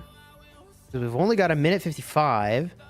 That seems strategy of putting the tower down and hoping the enemy walks up to it isn't quite working out yet. Yeah, that's 49 pretty taking a much more conservative approach here with their positioning.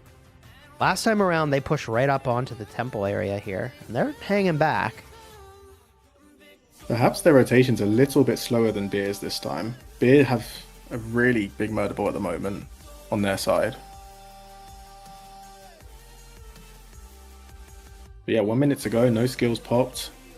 No one's even moved forward.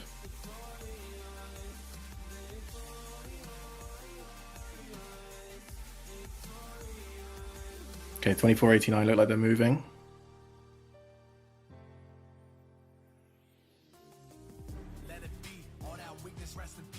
Both positioning onto the temple now. We're waiting for first contact. Ideally, you get your whole ball to hit at the same time. Beer. There, okay. There we go. They've matched it. They sure did. Oh, they kept Dust up as well. Interesting. What else have they got? Beer is running to the death. Jeez, they really feel like the Heaven's Grace Dust Up is the answer. Is it the answer? There's a lot of marches still coming in for 2489. Are they just too late? I'm seeing a lot of sad faces from 2489 still. Wow. I feel like this is... It's a bit more even, isn't it? It's. I was going to say that, but like still not in favor of 489. This could just be a skill difference in how the middle is fought. So that's a lot of sad faces now for Beer. That kind of makes sense. Because now that To the Death is worn off, I don't know who's going to win. This might come down to the last march, and that siege tower is still there, pewing away. Value is what that siege tower is. I think that 49 is getting this. Yeah, they've got it. I think, which is weird because that's not how that started. It started looking, as we said, gosh, it's kind of similar to last time. Is that Desert Storm really the difference? It might be. I think it is. It turns out if you have less troops, you're in trouble. You have less troops, that means you're not dealing as much damage and you can't take as much damage. That's exactly what Desert Storm delivers. It's a troop difference right off the top. The way that they're using it anyways, right? Mm-hmm. Yeah, it definitely feels that way. I'm also looking around at the provisioners, Chiz, and it doesn't feel like there's many from either side. So maybe 2489 has from the start reallocated those marches for the mid, and if they have, that's another contributing factor to them winning the mid fight. Yeah, I mean, there's only so many factors, right? There's how you actually play the mid fight. There's the skills you use. There's the march combinations you bring. And then there's just the quantity of marches that have gone to the middle. And you start to isolate all these different variables, right? And once you lock in, there's only like so many things you can change at that point. And one of those levers is simply number of marches that are there. Yeah, exactly. And that seems to have worked. I mean, if we look around the map, are there provisioners? I think the answer is no.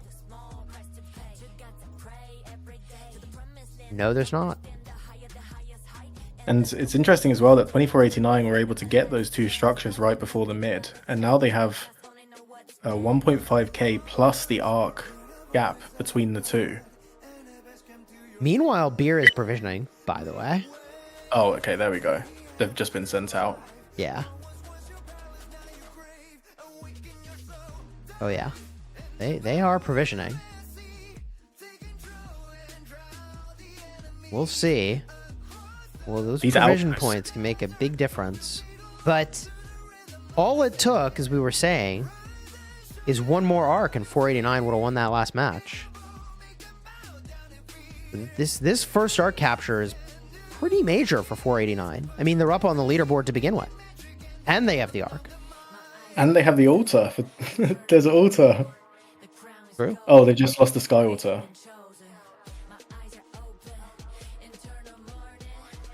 But yeah, this is completely different. It's gone complete 180 degrees versus the first match. 2489 have made the adjustments to counter Beer. And let's see if Beer are able to adjust something in their strategy now to improve in the mid and then also in the lanes. Yeah, I mean, to some extent, Beer gets one match. This is it, by the way, to see if 489 can even adjust to the prior strategy. So even if Beer were to try the same thing again, because it had worked, like, this is almost like they've bought themselves a match of buffer, where if 489 does not adjust and they run it back, then they win. But it was so close. Like, I think Beer has to have done some adjustments, you know? Like, they had to have changed something. That was too close to just say run it back. Yeah. I mean, the mid felt very similar, but yeah, Really? it's worth like seeing what differences there are going to be for the rest of this match. Yeah. I mean, they're doing a good job taking the buildings. It literally is running the opposite way entirely. 2489 were in this exact same position Beer are in now. Mm-hmm.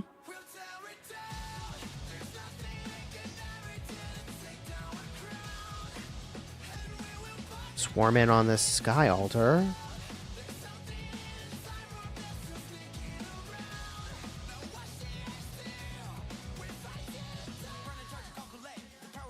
They're doing such a good job at holding that despite the swarm hitting it.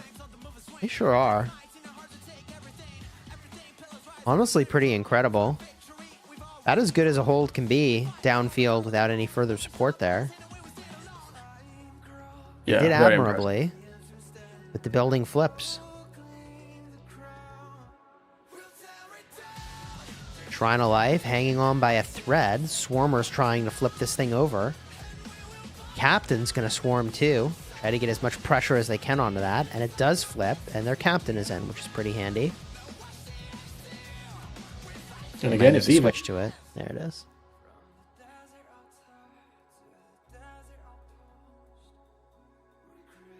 Big push on the desert altar from Beer.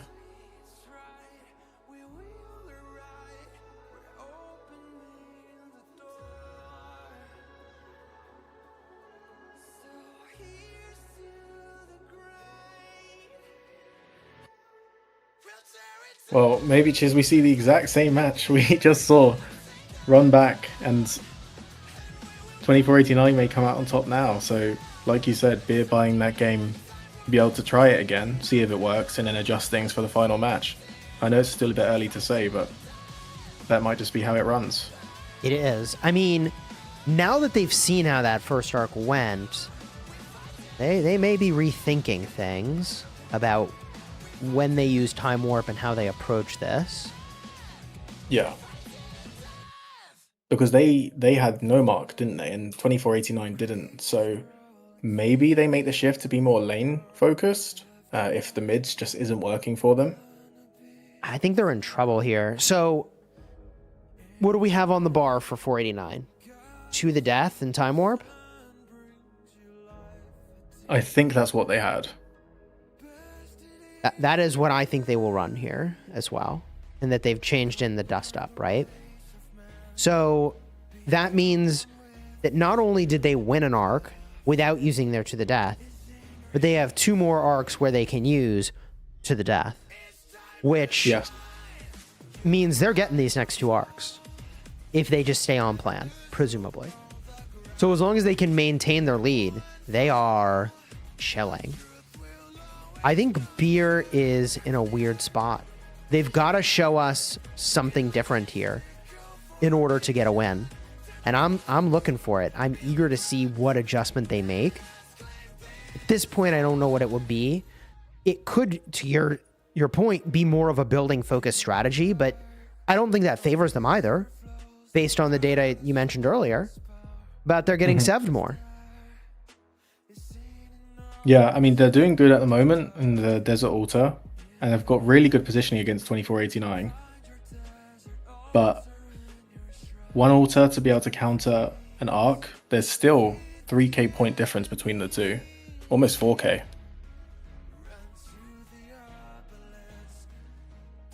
This match is looking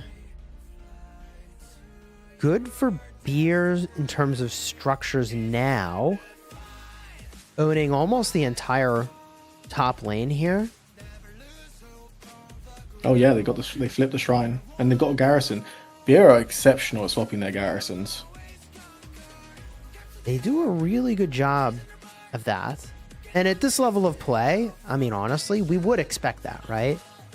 You don't normally see a Dido garrison, but when you run the Henry Rally, you may as well transport a Dido downfield to put in there, huh? Yeah. The reason you wouldn't expect to see an Archer garrison is that they're generally not as good against a swarm like that. But you know, what would have been really interesting to see is the CY garrison. I've always wanted to see that in Arc. It's healing. That's like so good for Arc and garrisons, is it not? Yeah, and I think OWR versus MX used CY, and it was incredible. That's what I would expect. It felt like it took forever to bring down, like you mentioned, because of the healing. That's it. Right? Like, healing is not good in a normal rally garrison situation, because if you want more troops, you just, reinforce another army. Right? Now, that's not exactly true with rallying. You got to take one army out, put another one in. But, like, there are ways to get more troops if you rally and garrison. Typically. But not here. Which is why bringing troops back is so powerful here, specifically. So I would have expected CY to have more of a role, but, here's the thing, right? If there's no Archer rally meta to bring it downfield, how's it getting there? It's a heck of a hike. Long walk. Very, very slow march. Yeah, and so that's why people just stick with the Cavs.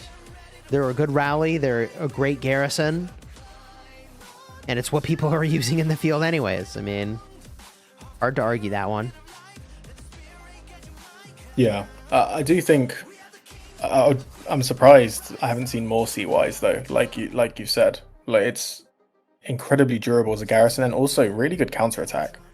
So I will point out also that okay, this isn't typically an issue in Arc, but the other advantage of the healing on a garrison like CY is that it keeps your captain around for a lot longer. Like, it's very difficult to pop a captain in a CY garrison.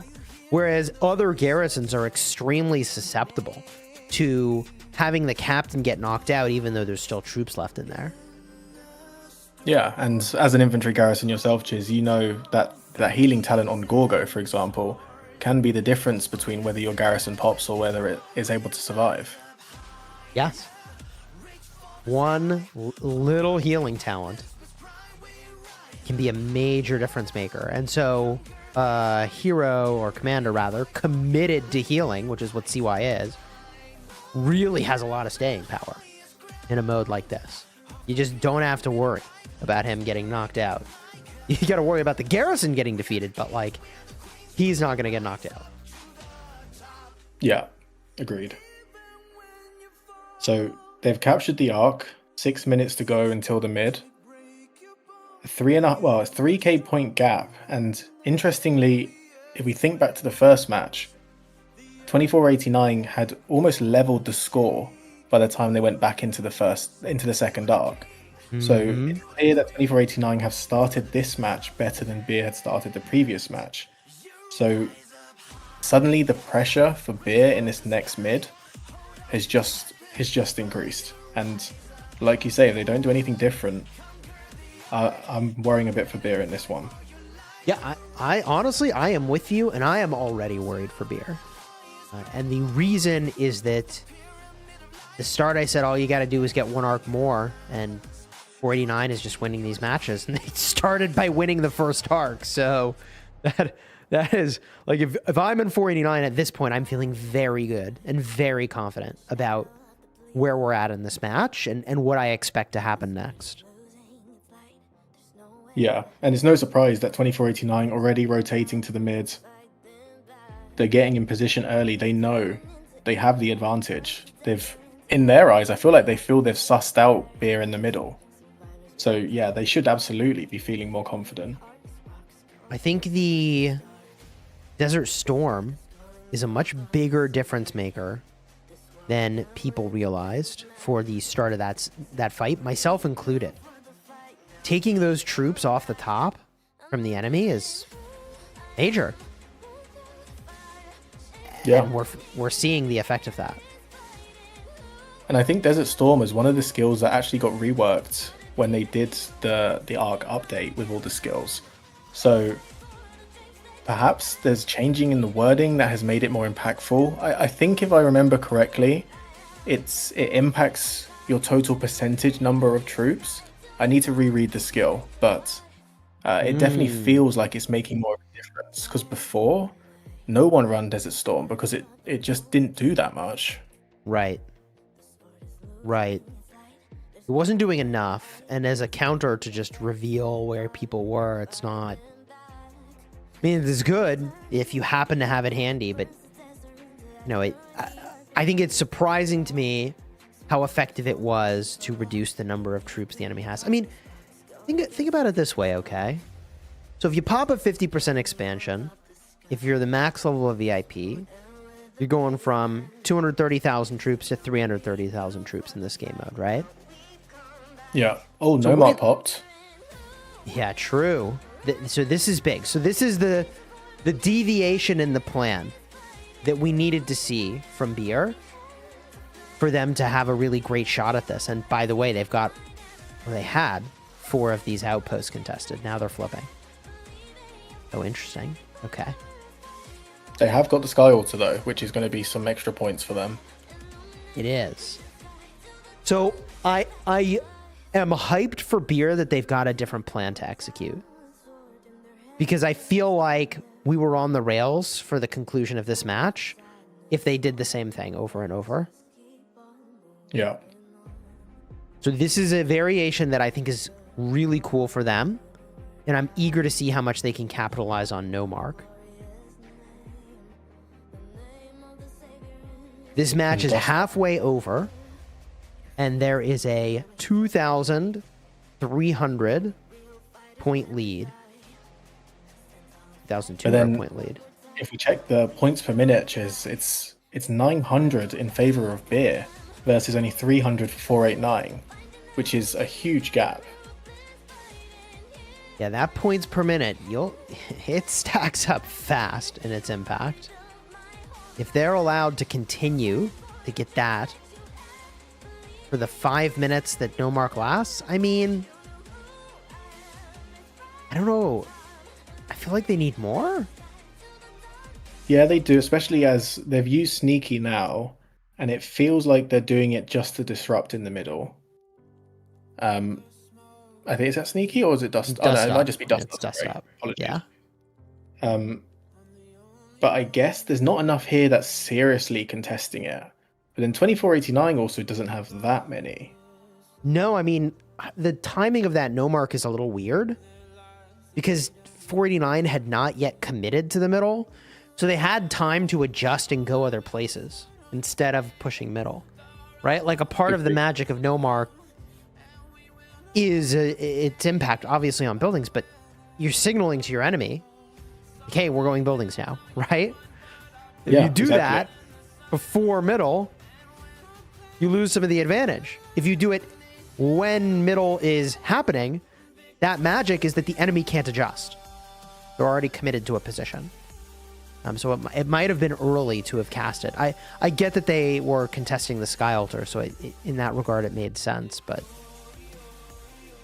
you lose some of the magic when you aren't also using no mark as a part of a play to take advantage of where your enemy is already located here to the death. Here it is. Yeah, both teams move in. I don't know how Beer will be able to last versus to the death. Dust Up. I don't think they will last through to the death. It,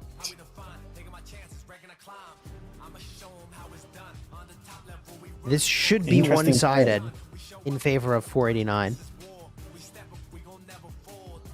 Visually, it feels to me like that's what's happening. yeah, agreed.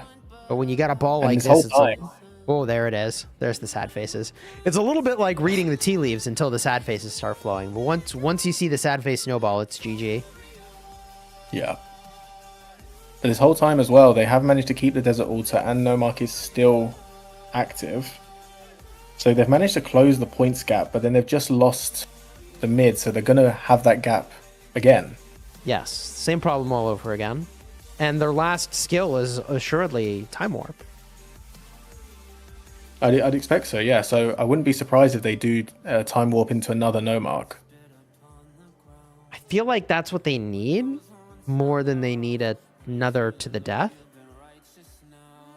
But I guess the beauty of having used both of those is that no mark resets the whole palette, right? So they could do an extra no mark and an extra to the death.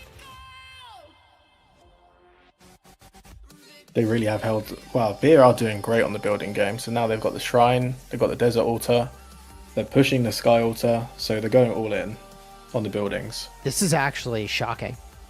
All 4 altars in the hands of Beer. This is the kind of position they need to be in if they're going to win on buildings. Too bad they don't have no mark now. Yeah, it really is. This would have been a heck of a time for no mark. This would have been a back-breaking moment for a no mark activation. Because 2489's points per minute are so low right now. They're barely gaining anything.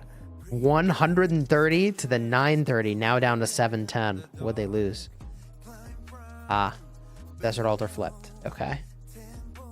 And the Shrine flipped. Yeah, it's all flipping back now. Wow. Back down to 560 points per minute. Woo! Okay. It's gone fast. But at least Beer have managed to get ahead versus being behind. So now the arc isn't going to be as impactful on them. Yeah, the leaderboard is definitely... I mean, they just have so much work to do still to offset this arc. Yeah, they do. I wasn't sure if they could get it done, but they've shown they can pressure a lot. Hitting all those structures, that was a major building play. So if they can do that on any level of regularity, they can win based on buildings. I'm now a believer that they could do that. Yeah, I think you're right. Especially with another Nomark up their sleeve, and we've seen how many points they're able to get from Nomark and their building game. I think the next play will be really interesting to see whether 2489 still continues to go all in on the mid, or whether they hang back a bit and have a few more marches defending because they think that that's the play for them.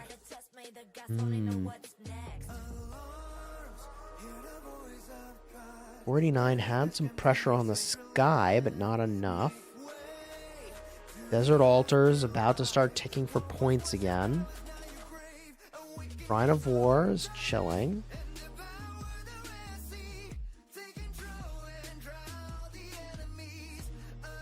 It feels like 2489 still is really struggling to get a hold of their buildings. I know they've captured them all back, but Beer is right back in their faces again, like pushing that Desert Altar, really trying to suffocate 2489. Mm-hmm.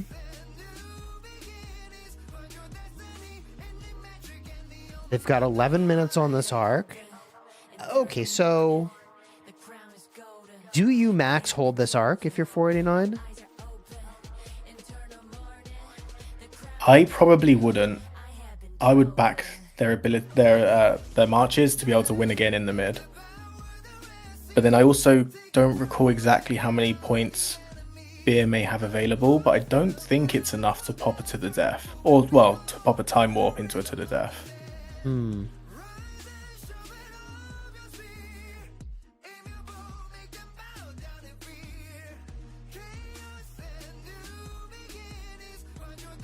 I am inclined to believe that 489 does need to score more of these arcs, and that they don't want to hold this thing for much longer.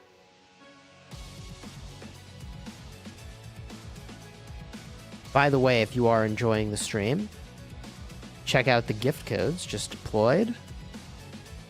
3 of them. Whew. Lucky day.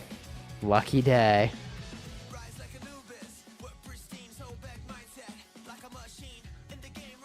So Beer seems to be just chipping away very, very slowly at that points gap. When the arc gets dropped, it will still be around a 2,500 gap. But if anything, 2489 are struggling more than Beer to capture a structure, which plays exactly in like how they want to be playing.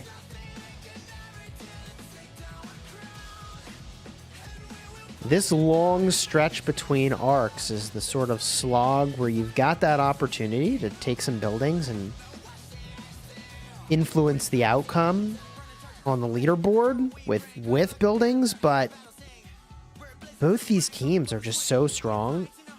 I find it hard to believe that any one team can sustain that building advantage. Like we saw, yes, Beer took the buildings, but they couldn't hold them for too long after they got them all, right? Yeah.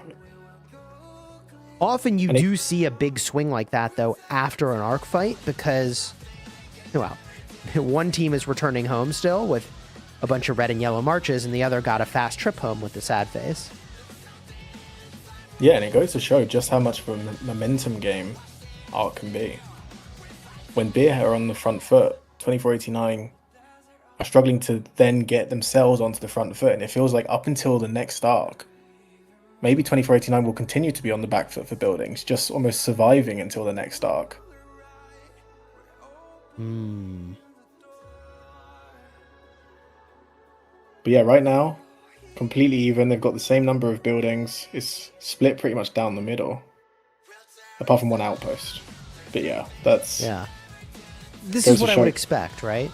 Like this here is about, like, both teams in a long enough stretch of time after having had an opportunity to come home and punch in even.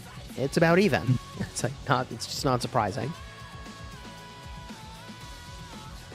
This is what I've always felt of the building game. It's like you just need to be so much better than your opponent to pull it off. Yeah, it's super difficult. And these two teams, before the first match, they were number 2 and number 3 in total occupation score. So they're both very good building teams.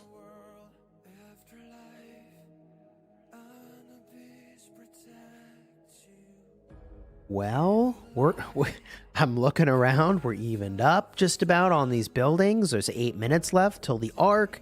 The points per minute are just about evened up. 510 to 530. In terms of everything else that's kind of going on, it's that occupation score diff that has put Beer ahead, but they lost 2 arcs to get those points, and they're not going to be able to offset the point difference once that arc is captured. Yeah, so and they it need looks to like do more. Provision-wise, I feel Beer have slightly more, or it's actually quite even. There's a good number of 2489 provisioners. Looks at least move 5, maybe 4. I think Beer has the edge in provisioning.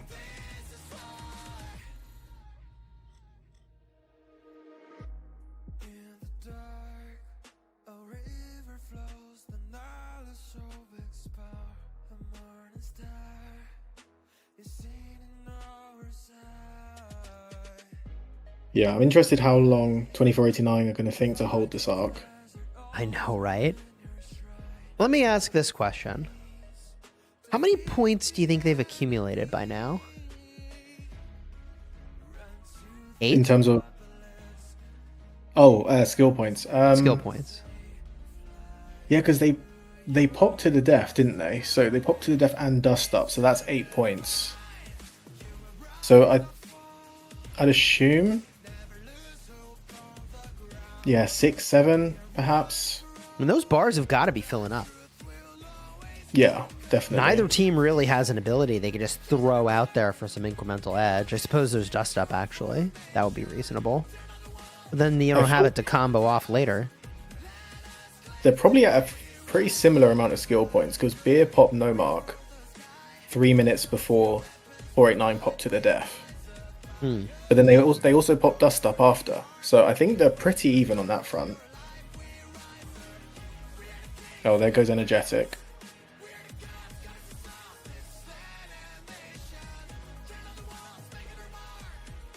That Desert Altar, will 489 be able to push it? There's a lot of marches coming. It is a lot of support.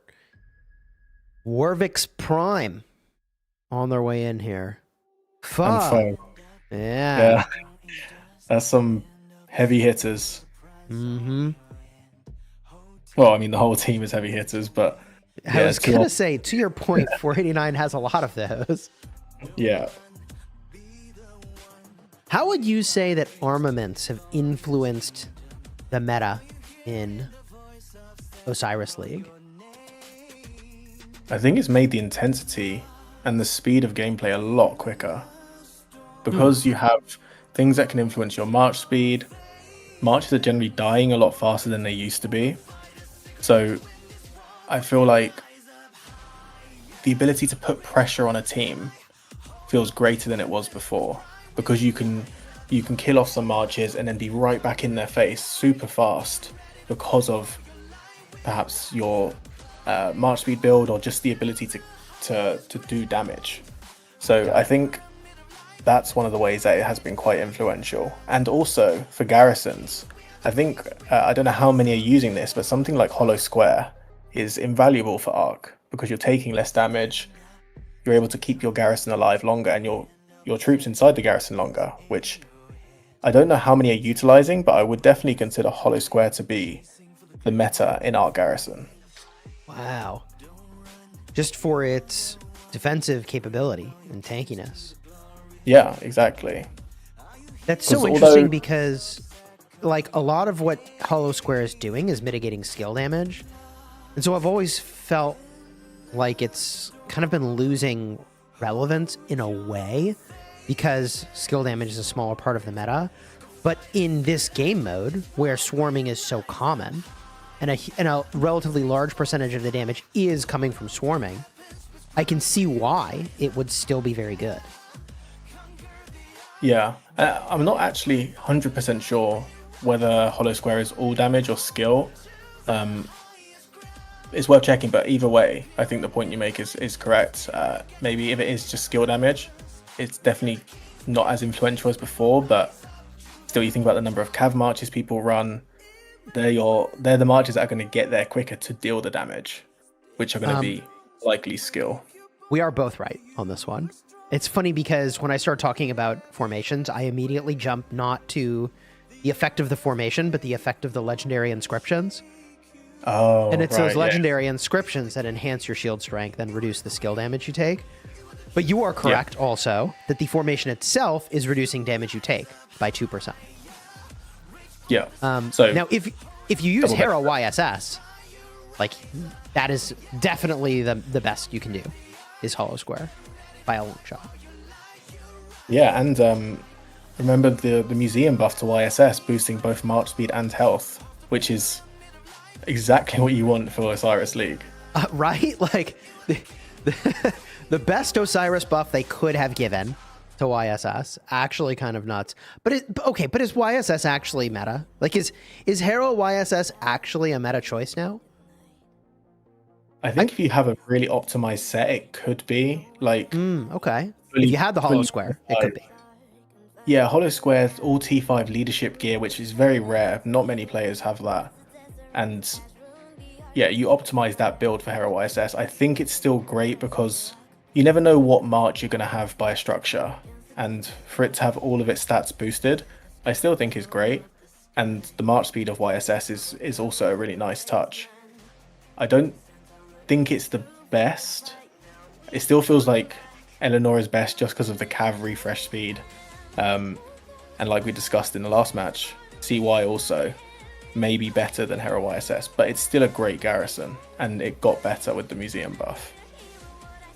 The arc, by the way, was scored, but only 13 minutes left in this match. So there is only going to be one final arc that we'll get to spectate here.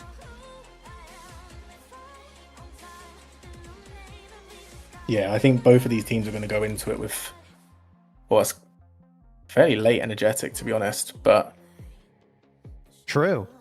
it looks like They both activated it, though, so... Yeah, I think Beer will go in with 10. Maybe 24.89 with perhaps just slightly under, but they will eventually get to 10 during the fight. Mm-hmm. Yeah, with such a long arc hold, like, they've got to be really up there. And Chiz, what do you think about this final arc? Do you think they'll do a time warp into to the death for Beer, or do you think they'll continue to go buildings? Ooh, I like this question a lot. You're asking the kind of questions I typically like to ask. That's it right there. So let's think about this. If I'm Beer, my options. Oh, it's so close. The scoreboard is so close. Let's look at the provisioning. Beer's already cashed in their provisions to get the board this even. Wow. Okay. I think they need this arc, but I also think they can't get it. And if they can't get it, they have to go no mark. But if they go no mark, I don't think they win. So I think they have to do something impossible, which is that they have to time warp to the death and actually win. Yeah, that's going to be super difficult. I agree. Because the problem is that if you assume even provisioning, even more provisions came home from Beer. Yeah. If you assume provisioning is in the pocket for 489 but not actually cashed in, they need that point jump from an arc. And that makes 489 incredibly dangerous because they could go buildings or they could go arc. But I think they will go arc because they don't have a no mark option. I think. It actually will be very clever if instead of time warp, they had no mark and they went buildings right now. But I don't think that's what they have. I think especially from what we see here happening, this is a time warp to the death. It's time warp, Desert Storm to the death. That's what they're doing.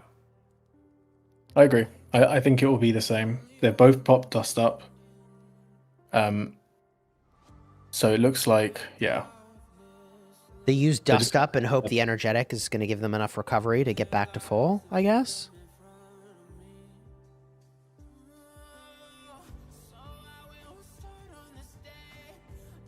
That energetic is still cooking for 489. I'm looking around at the map and it literally feels like every single march is here. There's one.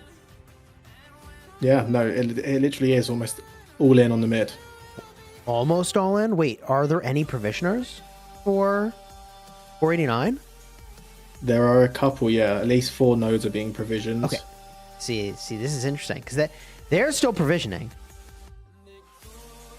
But so that's at least like another 3,000 maybe points. Yeah. Oh. The second dust up was used there. 152 till the arc. We've got a couple marches here from 489 just trying their luck to get a peek here.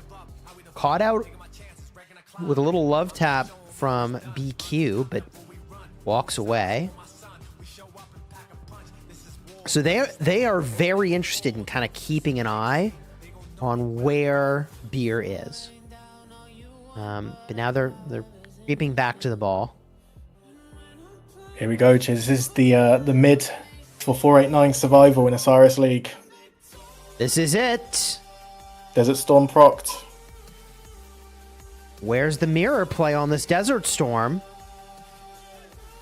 Just not there. What's going on? 489 Desert Storm, definitely late in my opinion. Time warp into another Desert Storm? No, to the death. I feel like that's a little late. Like, you really want them to have had the troop loss before the fight starts. That's a part of the magic of Desert Storm. But So I'm where's not sure that was the most optimal deployment. Time warp Yeah.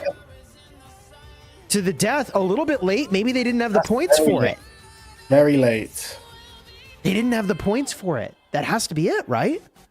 I think 2489 are going to roll this. It's too late from Beer. They're already taking so much damage. The sad faces are even, though. Yeah, This they is are. a big moment.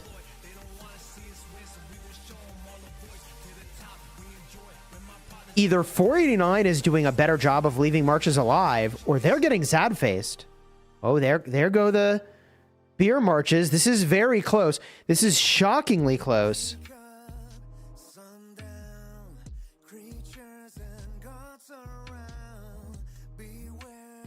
Oh, that's a lot for Beer. It sure is. I think this might be for 24. Yeah, that's so many for Beer just now. And that carrier is out of there. See you later. Yeah, that 489 honestly, with the arc. So now Beer is in a weird position. So in order to have enough ability points to do that combination of Dust Up plus No Mark, not No Mark, my apologies.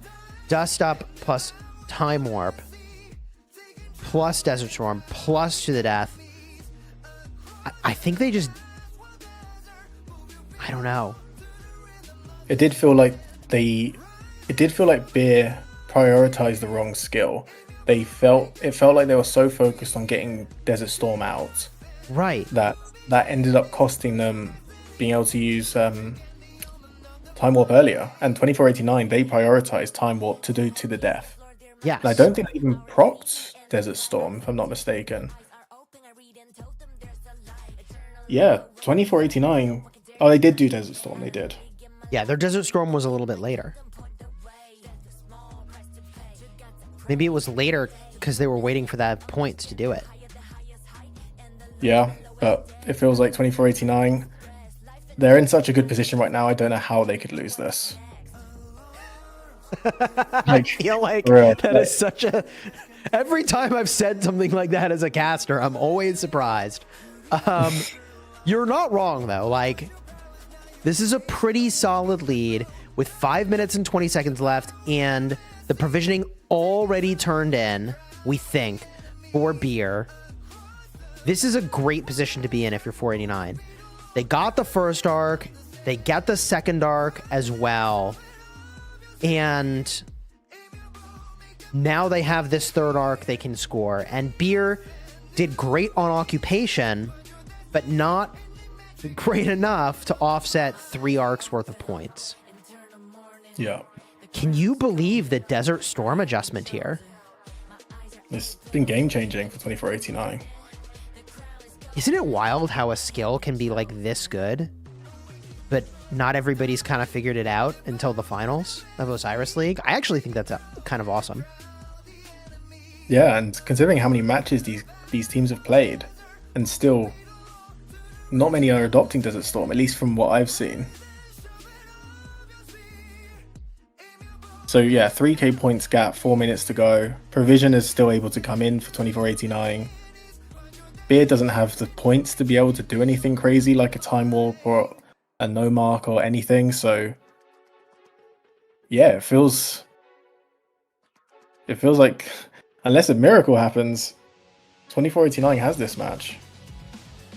I mean, there is still 4 minutes left, and only a 3,000 point difference on the board.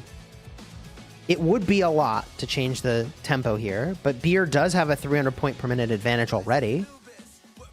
It's not enough to offset that gap, though. They need way more. Now they are all 4 altars is pretty clever. If they held all 4 altars for the rest of the map, is that even enough time to close the gap? I don't think it is. Well, each altar is 150, right? So Right. They still have to cap them, though, is the issue. yeah, I don't think there's enough time, and I've zoomed out and seen the provisioning from 2489. There's a lot of marches. So Oh yeah. It's been a while since I've really been on a team and played competitively for Arc, but I do remember this part of the match where the team lead says, "Everybody provision," which I just can hear that being said. When you say like, "Oh, there's all these people in the caravans," right? Like even right in front of our face, like I can hear them saying, like, "Everybody provision, get the points you can." with the amount of marches doing it, 100% that was the call. Yeah, that is funny. But yeah, like you said before at the start, this is the match that Beer had free to be able to lose, to try it out. And if they do lose this match, going into the third match, wow, I'm really interested to see what changes they're going to make, because they can't run it back the same way. 2489 has managed to counter them entirely. Right. Like the first time they did this, it was like, hey, do we have... The fact that they ran their strategy back, they basically asked the question, hey, can you beat this? Can you actually beat this? And the answer this match was yes. Yes, we can. It says 489, right? Yeah. So I think it was reasonable for Beer to run it back and say, hey, it worked before, let's do it again. Now, I do think it was kind of close. I think they cut it really, really close for just running it back. So they made some micro adjustments, I'm sure, but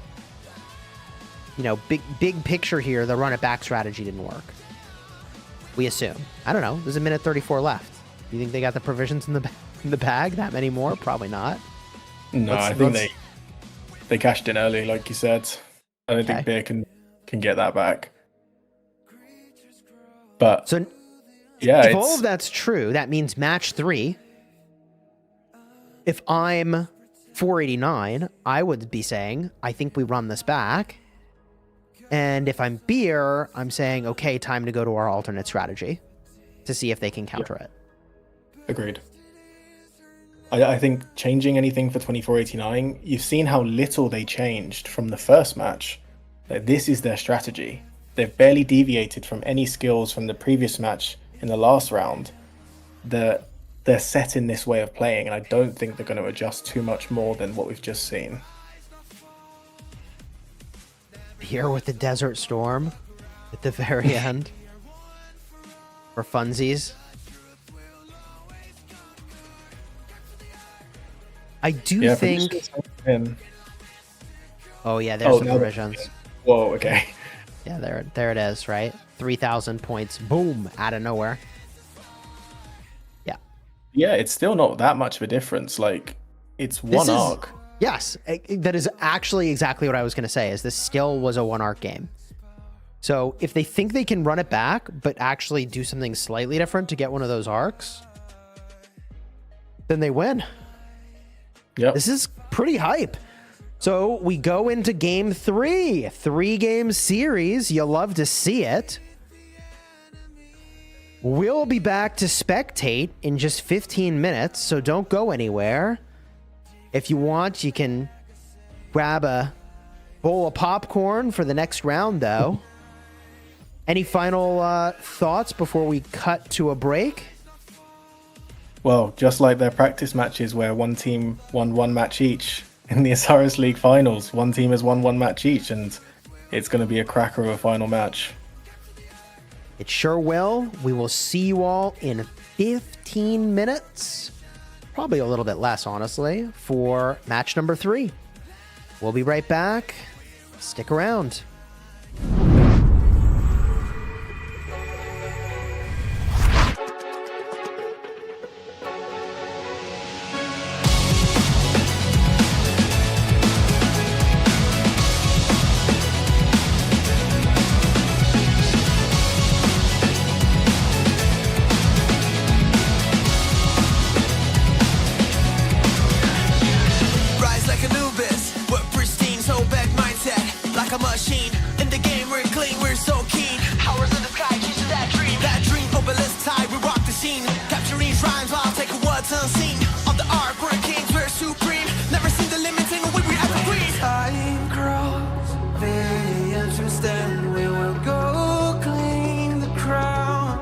We'll tear it down. There's nothing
we will arrive.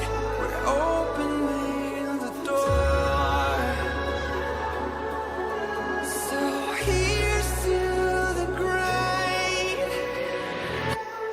We'll tear it down. There's nothing that can never turn and take down the crowd. And we will pop them down and make drum sound. There's something in inside for us that's sticking around.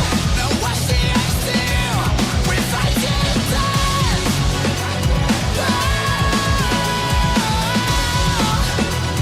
Yeah, we're fighting death. We're fighting death. We're fighting death. In the dark, creatures crawl into the underworld. Afterlife, an abyss protects you. In the light, goddess of the sun brings you life a deity. Best it is her name. Come learn the ways of man. Become one with the sand. The fate is in your hands. It's time to fight. You will rise, not fall. Never lose hope on the ground. We are one for all. The truth will always conquer. Capture the earth, chasing your mark. Get like mystical formation. Turn on the walls, beat on the drums. Let us claim this is war. In the dark, a river flows. The Nile is so power. A morning star is seen in our side. In the light, find your desert altar and your shrine. Look for peace, defeat the enemy. Run to the obelisk, defend this legacy. Fly to your destiny. It's time to fight. You will rise, not fall. Never lose hope on the ground. We are one for all. The truth will always conquer. Capture the earth, chasing their mark. Get like mystical formation. Turn on the walls, beat on the drums. Let us claim this. We rise, reach for the sky. Hold on to your weapons with pride. We rise up higher. Conquer the ark. Get ready to fight for your life. We rise up. We are the kings, we're the queens. We are the gods, goddess of south. This land and nation. Turn on the walls, making our mark. 'Cause we are the kings, we're the queens. Let's win this war.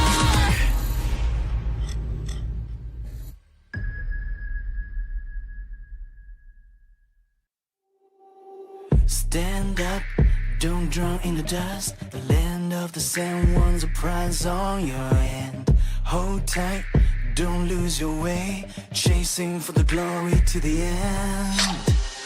Don't run, be the one. Bring all your dreams to the glorious kingdom.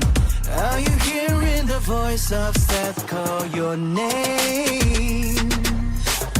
Lost in the storm, hold your face and sword. Go fight a secret, I win this war. We rise up higher, reach for the sky. Hold on to your weapons with pride. We rise up higher, conquer the ark. Get ready to fight for your life. We rise up, climb on, choose the highest ground. Off the pyramid of life, let the spirit get you like us.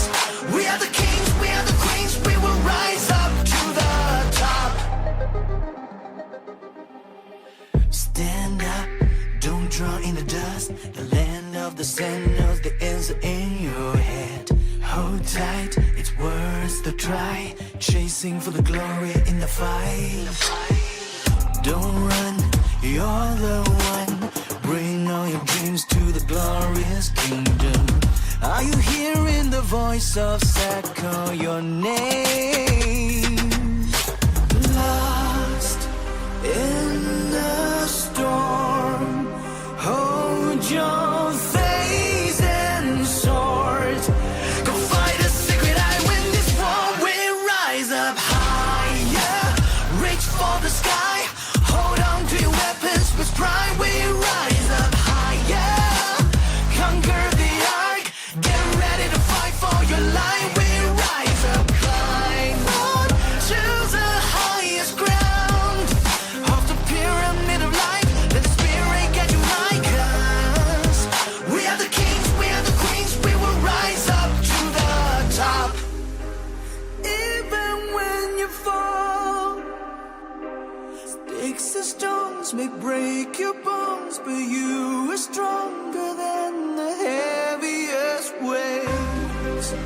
The earthquake won't shake you, 'cause you are the king, you are the queen, you are the truth of the land.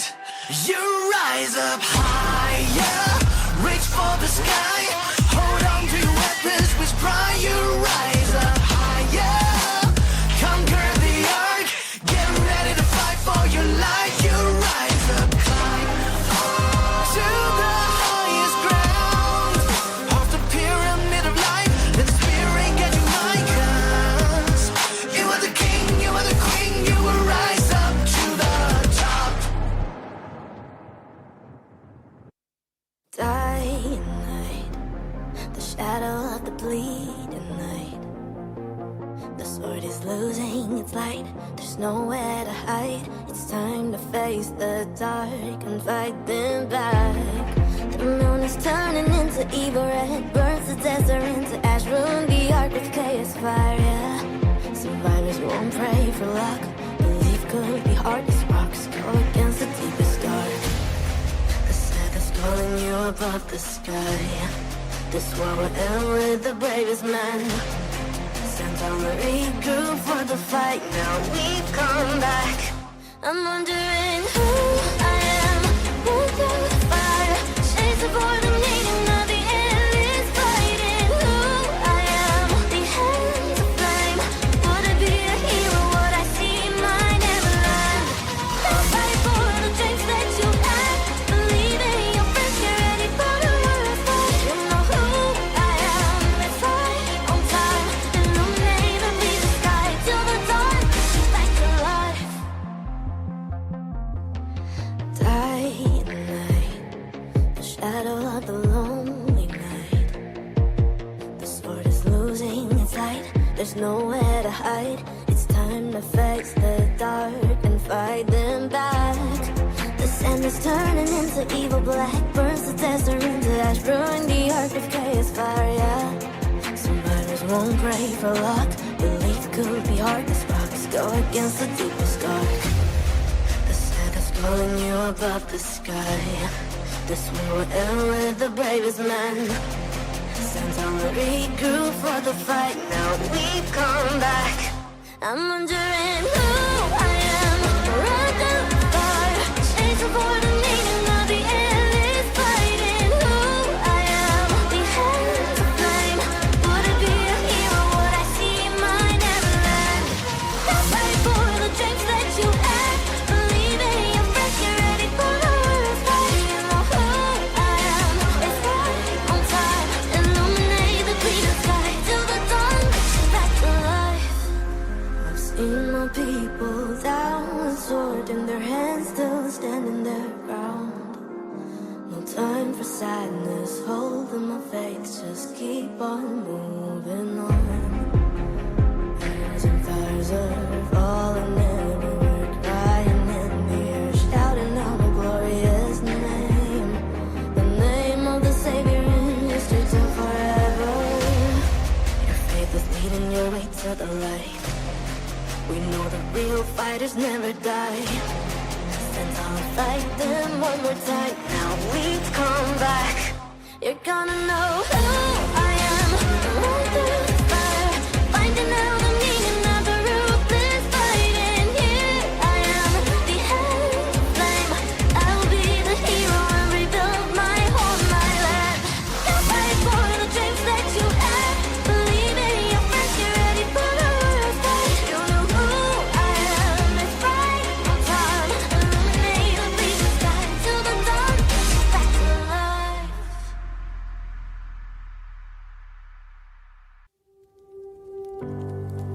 the smoke clears the air.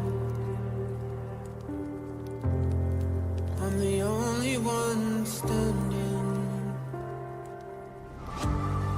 The darkness lifts. There lies the freedom in front of me. So I will start on this day. The rise of kingdoms to come, and we will no longer be named by the weather above. So rain down on you one, but our power is in the sun. And when our planets do align, our nation will become victorious.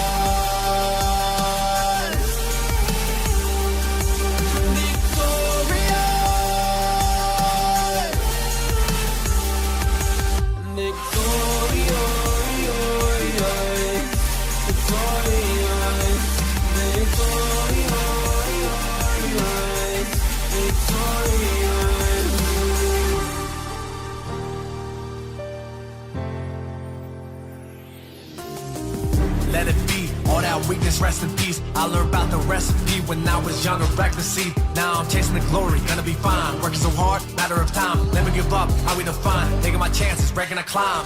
I'ma show them how it's done. On the top level we run. For Osiris, for my son. We show up and pack a punch. This is war. We step up, we gon' never fold. This is legacy, they gon' know me when I go. So rain down all you want, but our power is in the sun.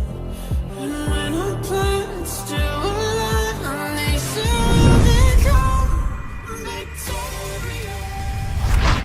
It's time for the final match for the Realm of Bastet Ark of Osiris League Season 9 champion.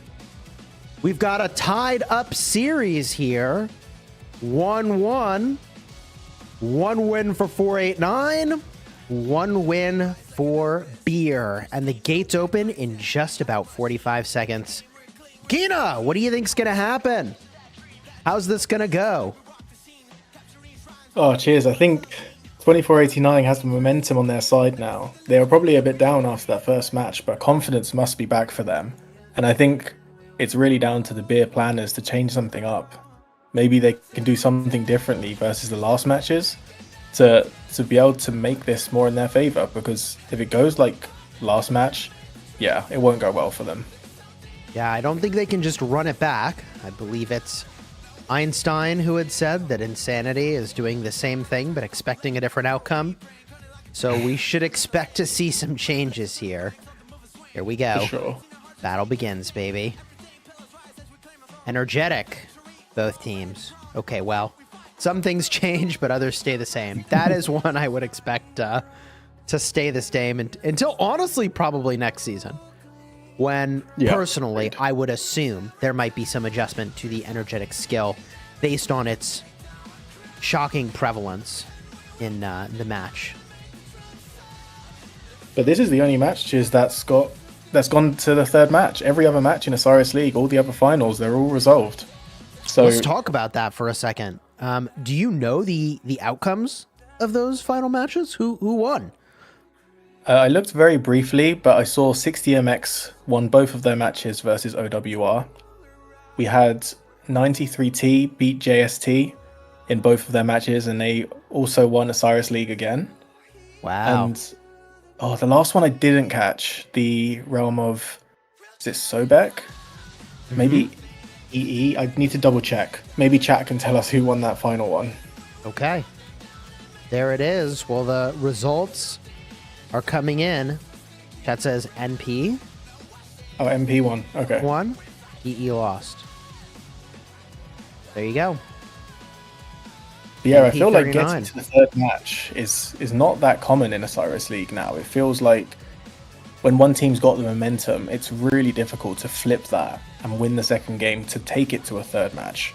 But it's really great here to see 2489 showing their experience, showing their class, to be able to take it to a third match, and it really is all to play for.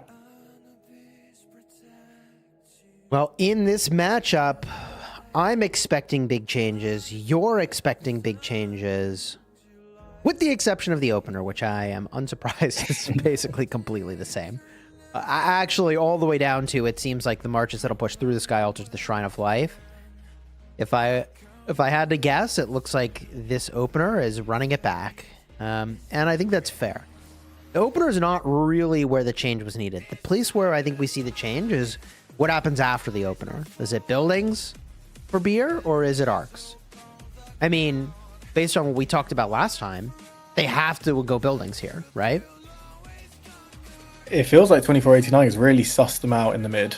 So unless beer goes heavy buildings, or they might try something wacky like a master strategy play in the mid or something to throw 2489 off guard, because yeah, they can't run it back. 2489 really improved. I mean, did 489 really improve, or did they just start using Desert Storm? And I don't mean that in a disrespectful way. I mean that in like if we have an honest assessment of like what really changed. Like, it's the same people driving those accounts. I actually think the Desert Storm is more of a share of that explanation than people would give credit.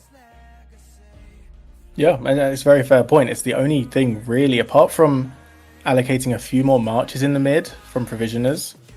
But yeah, Desert Storm for 2489 seems to have been the difference. I think so, right? Like, this is what I was talking about previously. We were kind of breaking it down. It's like, well, the players who are fighting in middle probably aren't changing the way they're playing. So if the way they're fighting the mid fight isn't changing, there's only so many other variables. It's like the number of marches, the skills they're using, they change that. They're not going to change the composition of their armies, presumably, and switch commanders around. That's not going to change, almost certainly, in the 15 minutes between matches, right? Like, I can't imagine they go to the locker room and they're like, we need more infantry, you know, or something like that. So I really would put a lot of credit to that Desert Storm. Yeah, and I'd be super surprised if it was run the exact same way. I just don't feel... Well, it seems the March quality difference really showed in the last two mid fights that we saw.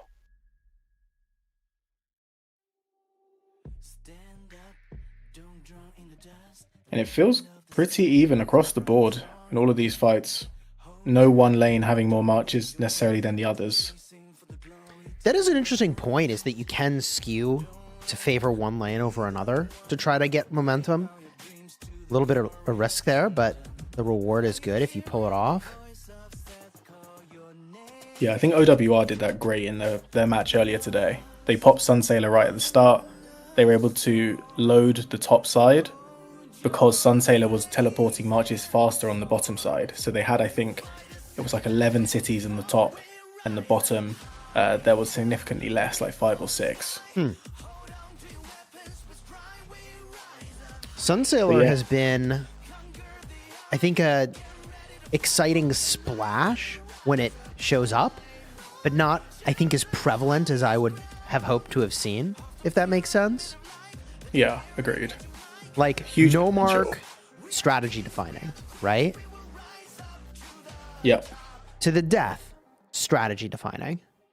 And so many teams are using it, but very few are trying to use this sort of solar bark to get the win. And I think that either means that most teams don't know how to use it, or it means that it's not quite as strong as some of these other approaches.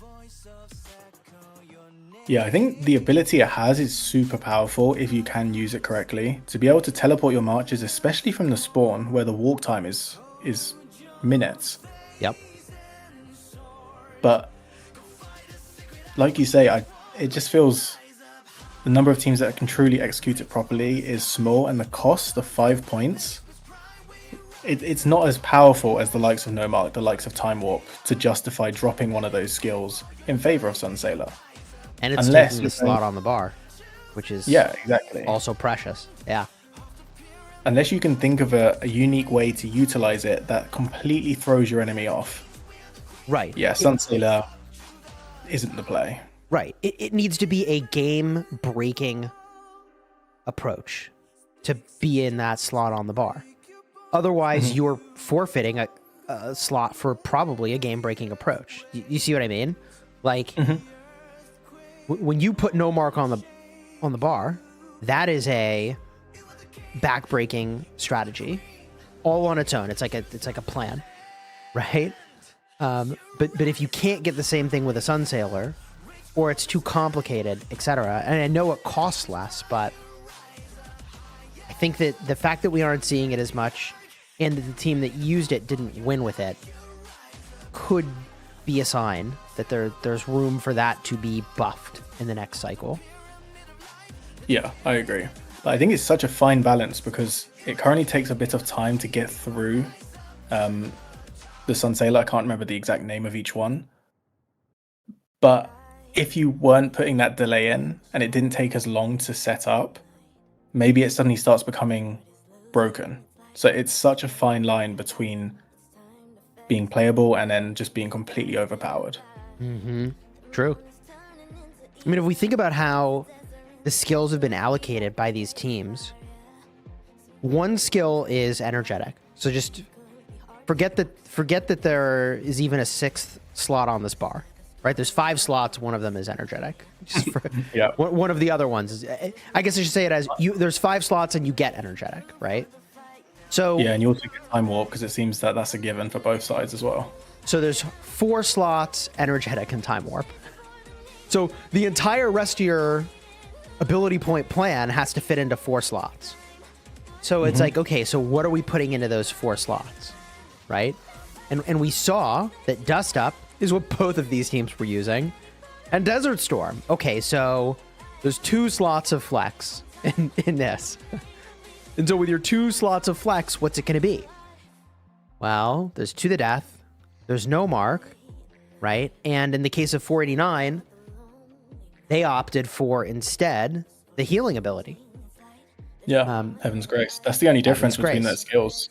So you could have Heaven's Grace, you could have Master Strategist, right? It all depends on kind of what kind of ability package you're going for.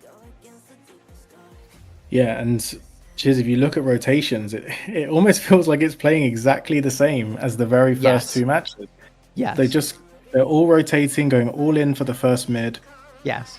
It's even. And I mean, if 2489 win this again, then I really question Beer and their strategy. Like, they should be trying something different here. yes. What different thing will they do?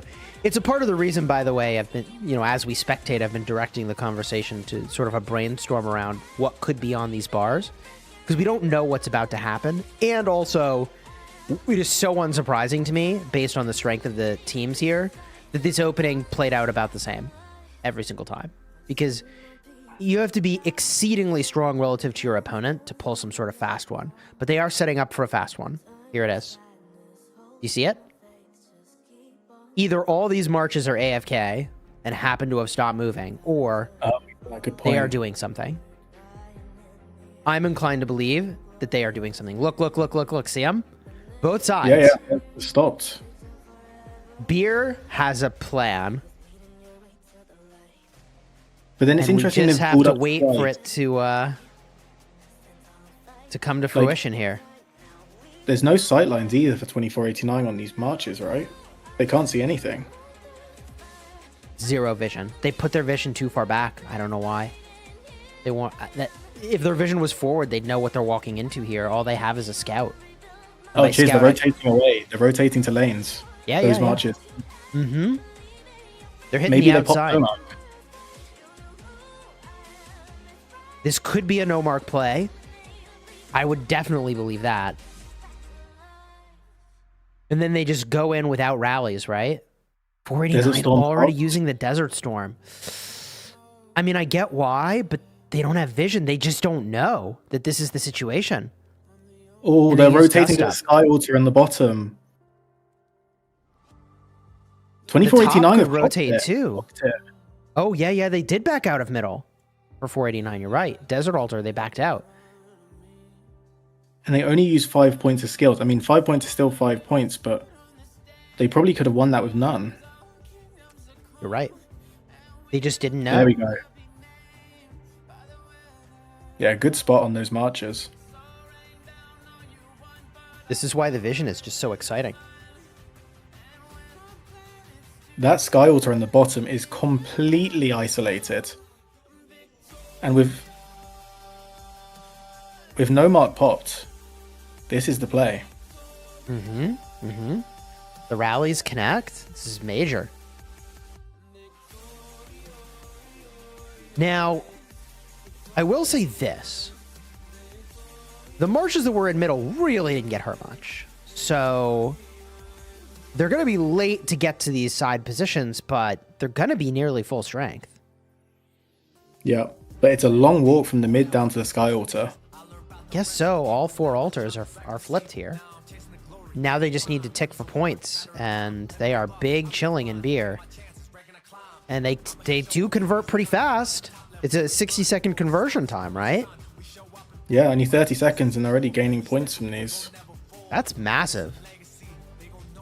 The Sky Altar is completely, like, there's not a single blue march close to it. They've got every single building just about. This is a huge play from beer. This is what we were saying. They have to try something new, and this is it. Yep. And they even fooled us for a moment. We thought, oh, it's just going to run back the same way, and you managed to spot those marches. Shrine of War hanging on. There it goes. 60 seconds to flip. Swarm in on it, though. Don't think it's going to last. But now the altar's ticking for points. Oh, my goodness. What's the points difference per minute? 70 points to 1,157. Oh, my God. 1,261 Per minute. per minute. That arc Now- is already gone. How long can they hold these? Well, not long. They lost 2 buildings already. So, you know, it's still a lot. It's still a lot. 1,066 points per minute is 1,000 more points per minute. They don't have to do this for many minutes to offset this first arc. It's literally 3. 3 minutes of this, and they've offset the first arc. Yeah, it's already 1k. There's 2k point gap now with the arc. So it's going to be 1,000 points only. Actually a monster play.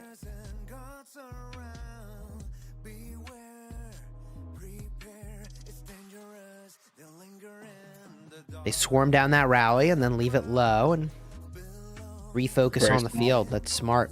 They honestly ought to almost just cancel the rally. Get those marches sad-faced and home so they could be relevant again.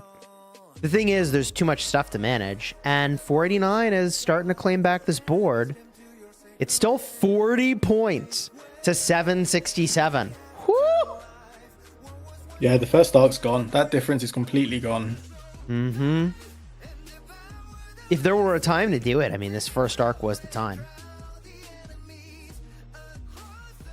Such a clean play.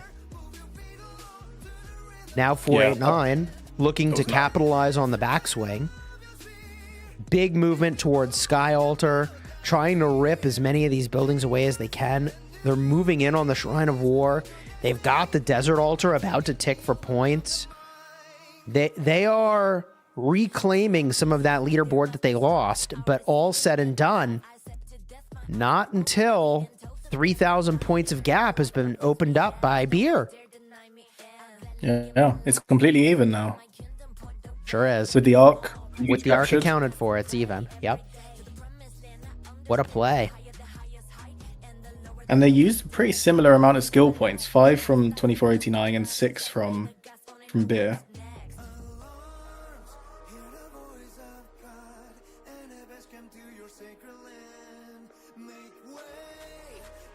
It shows how powerful Nomark is, because 2489 are still struggling to get that points per minute up, despite having their structures for around 2 minutes now.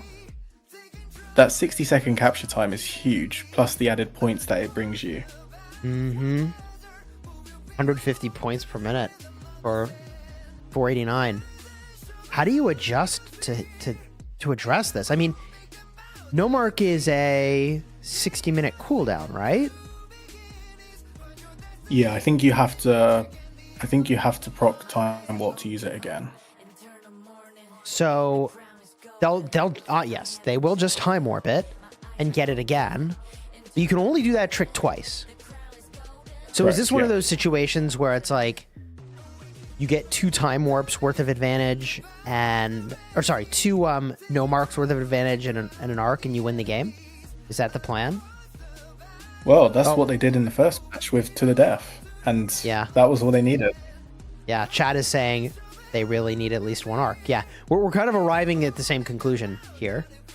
That like, oh, okay, so even if they can repeat what they just did, which would be impressive and unlikely, they still have to do that again and probably get an arc, because as impressive as all that was, they still don't have enough lead to be like, oh yeah, it's GG. If we just run that back, we're going to have such an advantage. You know what I mean? Like, they just executed possibly the best no mark I've ever seen, and all it did was give them a slight edge over having gotten the arc, which, by the way, was immediately captured, it would seem. Yeah, 2489 backing themselves for the middle here. They're not waiting time. They see how much points that Beer have got from the buildings, and Yeah. it looks like they want to go straight in for another mid.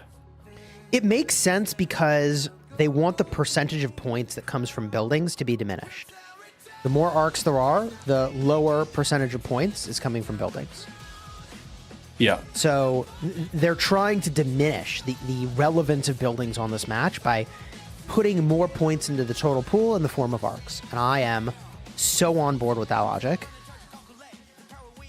And chat are saying that 2489 may have no mark too, which would be a change in their strategy, because the past 2 matches, they haven't run no mark. It's been To the Death, Heaven's Grace, and Time Warp as those remaining 3. So that would be a change.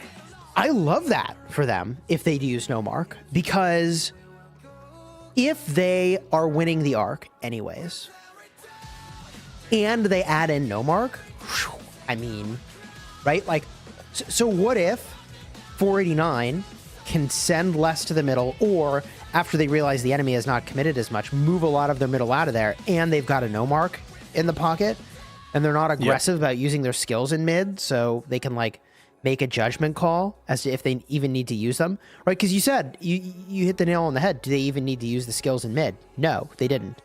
Like, imagine if they had potentially popped no mark and gotten the arc.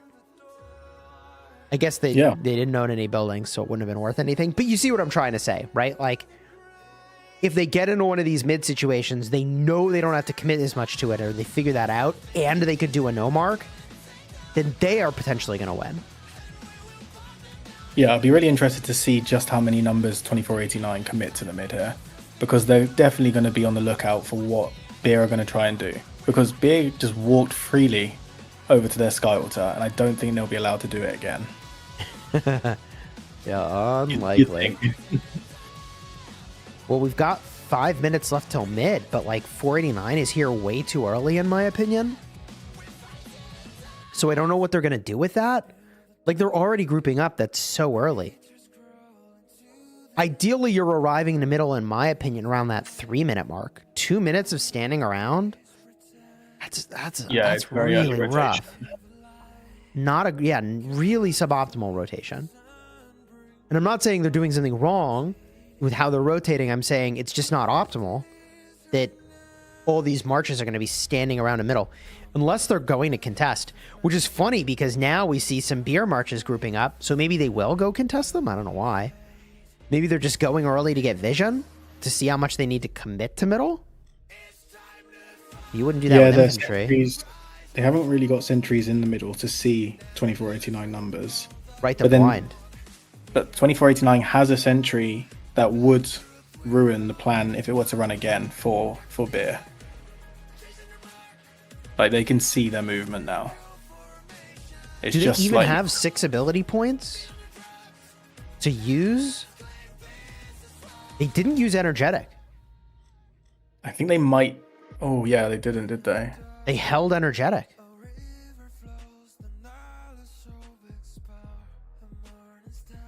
Isn't that normally something you're just kind of like I don't know, maybe not popping it on cooldown, but you would be popping it pretty quickly. Yeah, maybe they're saving it. Like, they might need a certain number of points, and that extra point, that no mark cost, might be influencing what they're going to do. Chad is saying that these days 4:30 is the golden timing for mid. Well, if you look, Chiz, they're balling in the same locations as before. They're running it back. Man. But there's a sentry right on top of them. Ah, see? This is what they needed. That is a very good sentry. That sentry tells the whole story potentially. Let's I'm going to change the visual range. That sentry is telling the whole story. If they do it again, 2489 can react a lot quicker. Yeah. Yeah, that sentry tells the whole story. They just don't know that the sentry is there and standing here. Only one guy's standing here, though, and he's moving the middle. So maybe it's just, you know, we now are watching with the vision of 489. And if they put those sentries just ever so slightly toward the middle, they would have gotten so much more information about whether or not they're grouping up for this strategy. Because the moment I saw that, it was clear to me kind of what was going on, right? Yeah. But now they're not doing it. So I think this is a really cool place for those sentries to be. They're revealing very important things. But a slight reposition would potentially reveal more. So all these marches I would classify as getting kind of late to middle, by the way. If you're 489, you need to hope that Beer does not start this fight. 489 is not ready for this. They do not have the numbers. Not a lot of time left in this. There's a minute to go. No, just over. 489's timing here could not possibly be cut more close and may even be late. And I think the reason they may have done that is very intentional. I think the reason they did it is they wanted to make sure that they weren't just running the same strategy back, where they feign mid but actually go buildings. Yeah. So maybe they stuck back at the buildings. Okay, 1 minute to go. Desert Storm popped. Desert Storm damage is in. Pretty meaningful chunk of damage. You can see 489 still got so many marches that are just not here. Yeah. To the death for 489. To the death for Beer. Here we go. And those skill bars are probably expired, with Energetic being somewhat of a drag, perhaps, on the total point count here. It feels really even at the moment. For 489. There's their Desert Storm. A little late, but better late than never.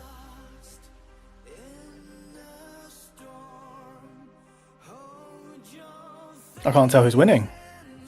No, neither can I. I see a lot of 489 sad faces. I see a lot of Beer sad faces. I think that 489 had a lot of marches that came late to mid there, which could cost them. Okay, Ark's about to spawn. This is very close. Who's going to get the pickup? It's Beer! Oh, Beer's got it, yeah. Carrier's down, though.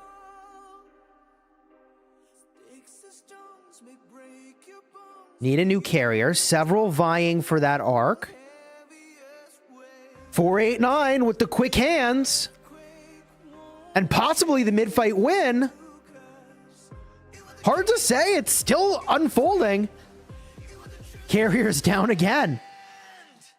Oh, I think 489 has it. It feels like there's more blue there. There is, but there may be enough time here for people to get back to middle? I guess not. Yeah, 489 are clearing them.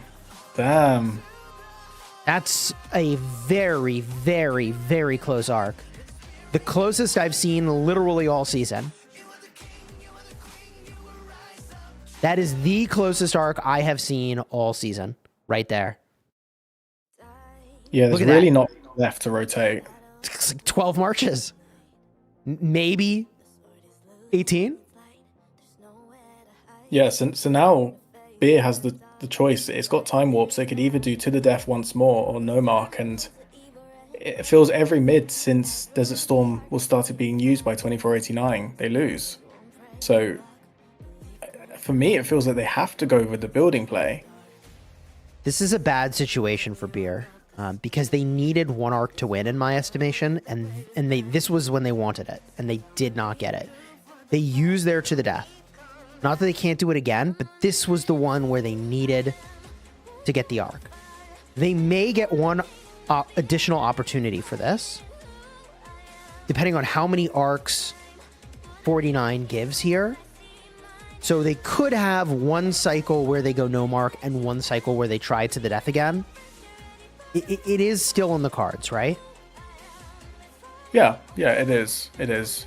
I'm just taking a quick look at the provisioners, and it feels pretty equal again on that side. This match is really down the middle, apart from that last arc. This is a rough spot for them. This is a rough spot because the building game, no mark in particular, just kept things even. It didn't get them ahead, not by enough. Yeah. And so, like, this is going to be such a close game if it comes down to it. But they're going to have to get an arc, and they're going to have a no mark cycle where they go even again. But it's only going to get harder and harder and harder to go even with the point value of the arc. You see what I mean? Yeah, and now they can't do the surprise factor either, because 2489, they're going to be on the lookout for what they're going to do, because that first time it feels like a one-off. I don't feel like they'll get fooled like that again.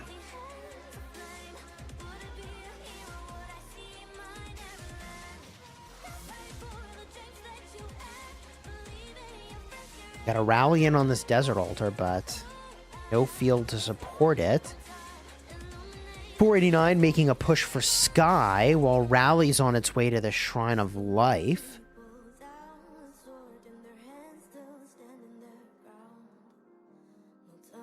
Yeah, very even on the building front for now. This is a very close game.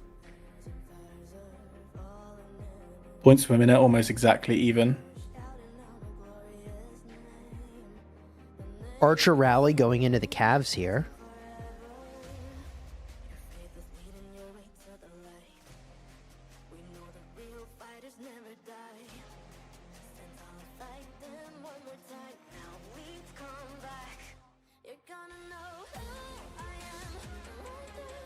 Henry with the wicked bowl cut, chat says. There's no more feared bowl cut in all of history. Or at least in all of Rise of Kingdoms.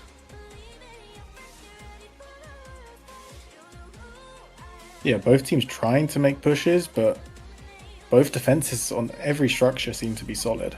Right. Both teams know how important the buildings are right now.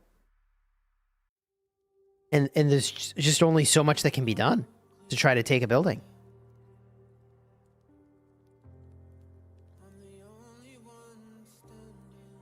So there are two skills left that we don't know from both sides. Surely one of them is Time Warp. Yes. So there's one skill left we don't know from both sides. And that could be a huge one. For example, if Beer popped Master Strategy in that last arc, with that first capture, if they timed it right, they would have won and got the arc. If they ran the Hail Mary play and had timed it right, they would have won that arc. Yeah.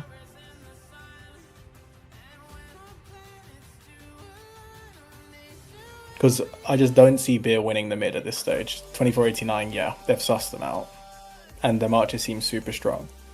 But I'm sure Beer has something else up their sleeves. Chat says these guys have been playing for over 3 hours now. They're tired.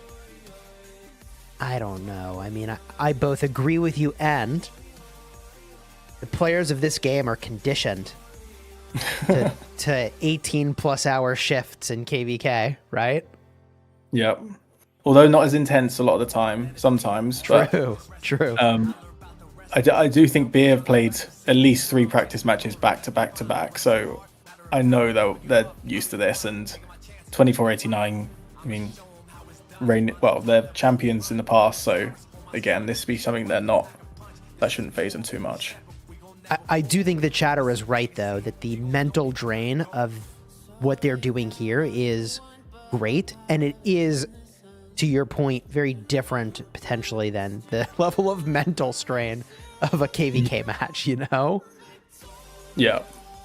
No, I agree. Arc is super intense. Yeah, there's an intensity to this. I mean, And that points gap, Cheers, has just not budged at all over the past 5 minutes. you really couldn't dream up a much closer scoreboard. They really are balanced all the way. It's just amid 2489 keep winning. Mm-hmm. Which again feels like old school rock, doesn't it? Old school arc. Mid decides it. I mean, that's how it used to be, man. Get everybody to the middle and score those arcs. That was the play. And buildings were viable, but we didn't have no mark back in my day. You know, back when I had to go uphill both ways. Yeah, that skill is crazy. Mm-hmm. So Back the when there were holding eight materials instead of 4. So you got to be old to know that. I actually don't know if I could recite what those were.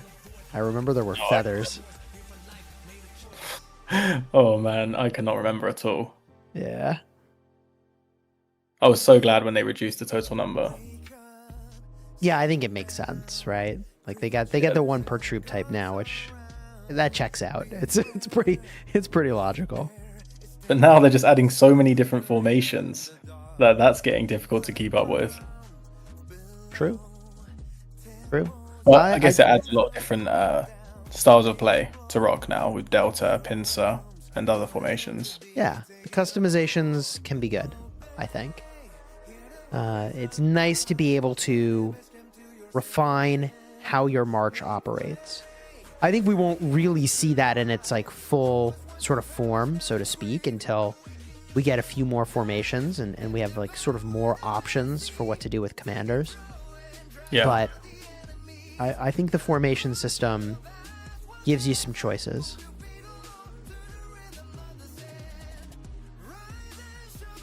On the topic of choices.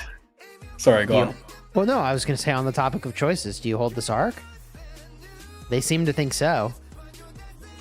Yeah, they're trying to go in for an all or nothing last arc, and I think what they're thinking is, with Time Warp into the death, there's not much Beer could do to counter that. And if they can reduce one last arc, that could be it for them. Yeah, I mean, I was going to say that in some ways that favors Beer, because Beer is not going to need many arcs if they can get another building cycle.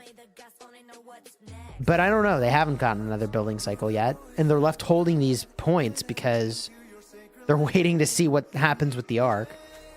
So to me, that signals they want to like time warp and go for this arc again with it to the death. But then Beer has done this now, I think a total of 3 or 4 times since the second match started and lost every time. So True. I really think it's not the play for them. True. You are right. That is a great hold from Beer on that Desert Altar. The Eleanor was red for like the longest time. Chad is asking, what do you mean a building cycle? Yeah, so I'm talking about 2 arc contentions. In one arc contention, they'd use no mark, and in another arc contention, they use to the death. But by making this you know what's kind of interesting? But by making this a 3 arc game, they're creating a situation where Beer has to hold to the death, and they have to go for one more arc. Do you see what I mean? I think. Yeah, and I think right now, Beer can't take any risks and pop anything too early because 2489 are controlling the timing. Like you say. The way I think about each of these abilities, like the no mark and the to the death, is like, I think about them in terms of arc contention cycles. And it's like, in each arc contention cycle, what are we doing? What is our plan? And that plan revolves around those extremely high cost abilities. Yeah. The weirdness is we really don't know what remains on the bar for 489. I feel pretty confident that it's Dust Up and Time Warp for beer. That would make sense. But it would also be not that much of a difference from the last match. I mean, they No. did that play at the start, but apart from that, it's been exactly the same. No, they really wanted that last arc. And you know that because of how close that fight was. They really were going for that. I think they got foiled in that plan. And it is central to their strategy to have gotten that, I would say. I think Beer thought because they did that play for the first arc, 2489 would hold off for the second arc and maybe keep players back while they went all in. So then they would have a numbers advantage. But 2489, they could see Beer's marches go to the middle. So therefore, they managed to send all of their marches and, yeah, managed to win it. Wow.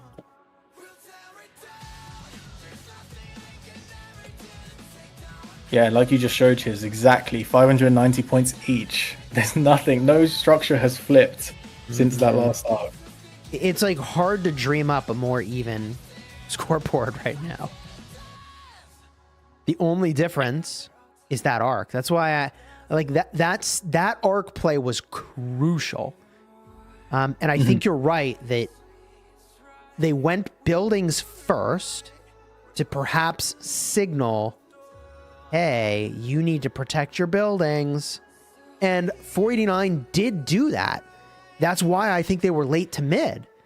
But once they realized that the buildings weren't in jeopardy, they went mid, and they were able to get that arc just barely.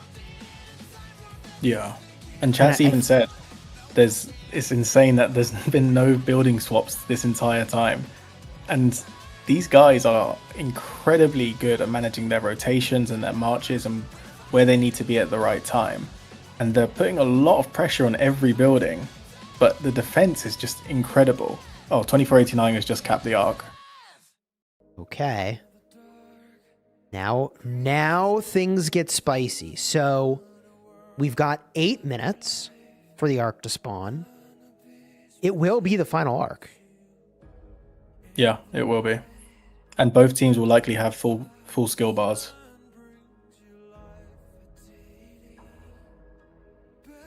That does diminish the value of the time warp in a sense. The time warp did give optionality where you could have a game with 2 no marks and 2 to the deaths.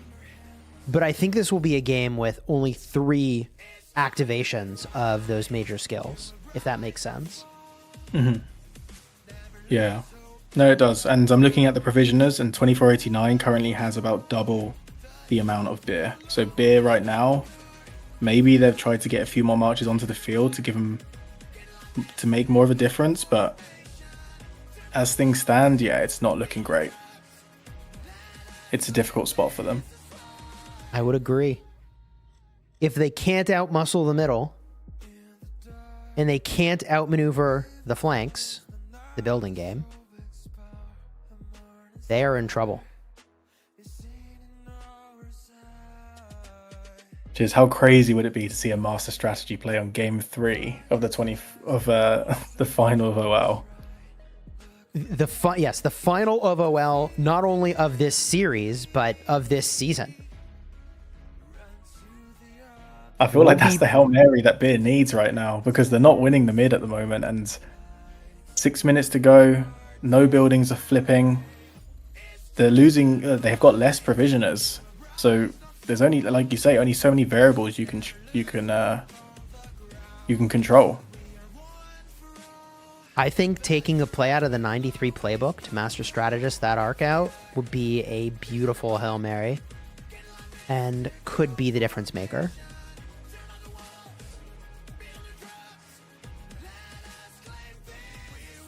What would you need to make that work? It would just be really tough, wouldn't it? you've got to time it so that your marches, or so the teleport leaves exactly when they pick up the arc. Typically, that's done with stealth cover, though, isn't it? So I mean, the on army- occasion, but as we saw in the last Murderable fight, Beer picked up the arc first without any stealth.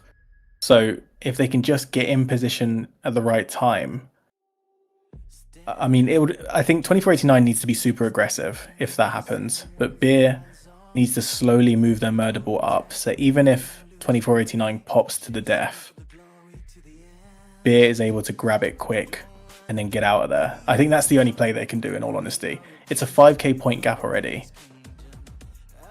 And I mean, provisioning coming in from both sides, really not that much difference between them.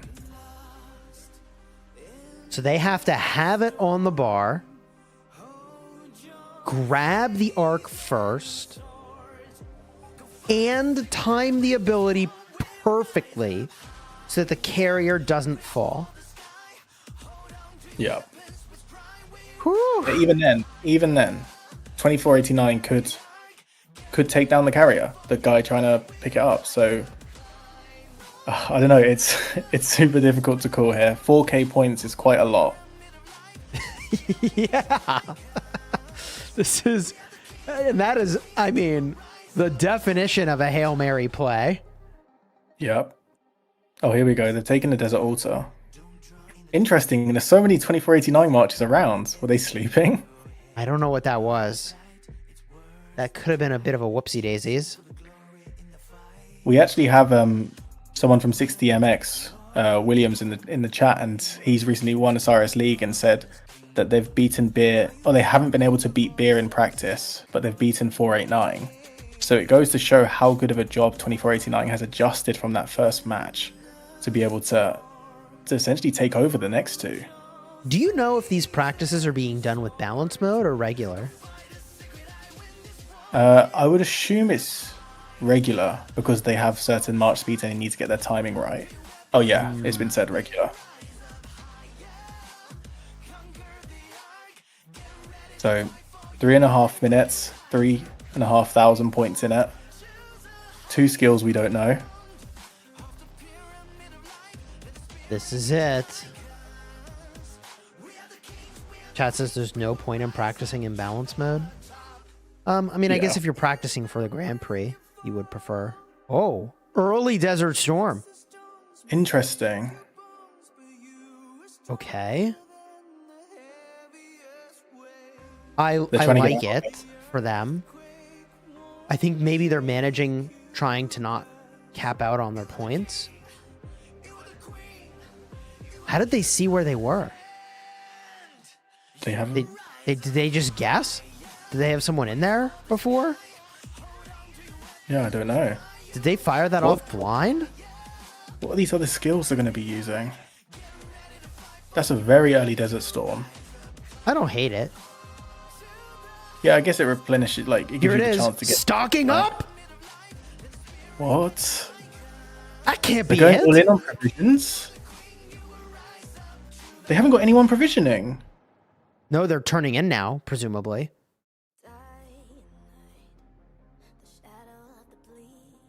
Okay, some provisions did come in. Yeah. When provisioners come in, you get energy, right? I don't know how more energy solves the problem for them. Do you? I feel like there's a wording in stocking up that I didn't read properly. But 2k points in it. They've closed the gap. That Desert Storm was savage. A time warp. Okay. Time warp. Yeah. So we're going to see to the death. They really are all going in for this mid. It's all or nothing Yeah, for this is Beer. it. This is it. To the death. No master strategist play up their sleeve. Desert Storm again. Oh, it's the second Desert Storm. Double Desert Storm, baby. That's what the stocking up was for. Damn. Dust up by 89. Is it enough? Hard to say, but that's a pretty big edge. It came at a cost, though. Like, those marches had to return their goods instead of being in the middle. They've closed the This points is gap major. a lot. Who's winning this? This is major. I don't know. Arc spawns 20 seconds.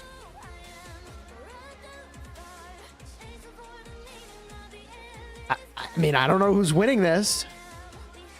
Chat's asking for different level of zoom. I mean, we zoom in, we zoom out. It looks like 2489 has the edge. You think so? I think so. It's not where the sad faces are going. Maybe it is. Maybe it isn't. I don't know. It's so close. Arc spawned. Carrier is looking to pick this up. They have very low health. Carrier not getting knocked down before they even have it. Beer with energetic, able to do that because of the time warp. This Oh, the is carrier's starting to moving fast. It's looking like a 489 arc hold in the middle, though. This is very blue. Yeah, that's definitely, that's a win But, like- for 2089. But not by much, bro. It's going to be by like a dozen marches that they win this. But look at all the red lines moving back. There's so many trying to get back to the mid. They know it's all or nothing, and they have to go for this.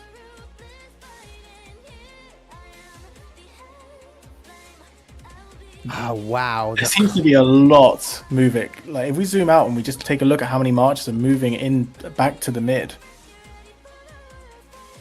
You know what I think is that look at all the blue marches getting back to middle. How'd Yeah, they get true. back there so True. fast? Wow, Beer are sending everything back. How did they Everything get back back. there so fast? This is crucial. Can they take down the carrier? No! Carrier is still walking. Belly double C. Not able to get it done. And Chiz, if you look Arthur- on the inside lane as well, there's so many marches moving. Like, not from the middle, but just by the desert altar. Look at that. Have you ever seen so many marches on your screen? No mark before? from Beer. No mark from Beer. Beer's point generation has been insane with that stocking up That was it. and energy. Yep. I feel like if they could have gotten the Desert Storm, the second one, before the fighting happened, they probably would have won that fight. Middle of the fight, I mean, it's good, but it's not insane. Do you see what I mean? Yeah. Like, But if they've they got could to have bring had down that Barrier. double Desert Storm before first contact, I don't know. I think it's over. Beer are really sending every single player on this team to that arc. And, I mean, they're delaying it slightly, but there's still so many blue. Yes, but this was enough delay to give them a second opportunity. The question is, what can they do with this opportunity? And I don't know, because it's so far on the 489 side of the map. If they can, okay, so this is all the way outside the canyon now on the 489 side. Where do you even take this arc if you could even get control of the field as Beer? Which they They have to- can't, because they're just going through the grinder here, getting free hit. They've, don't yeah, know. they've got to go for the outpost. That's their only chance. They need a lucky outpost situation, it would seem. But there And they just know seems it to be too. so many blue. So many blue. I don't know. Like you said, those marches that are walking past the 2489 ones were just getting smashed. And so Yeah. many are red. Yeah, they're just going through the grinder. And they had to. Otherwise, that arc was gone.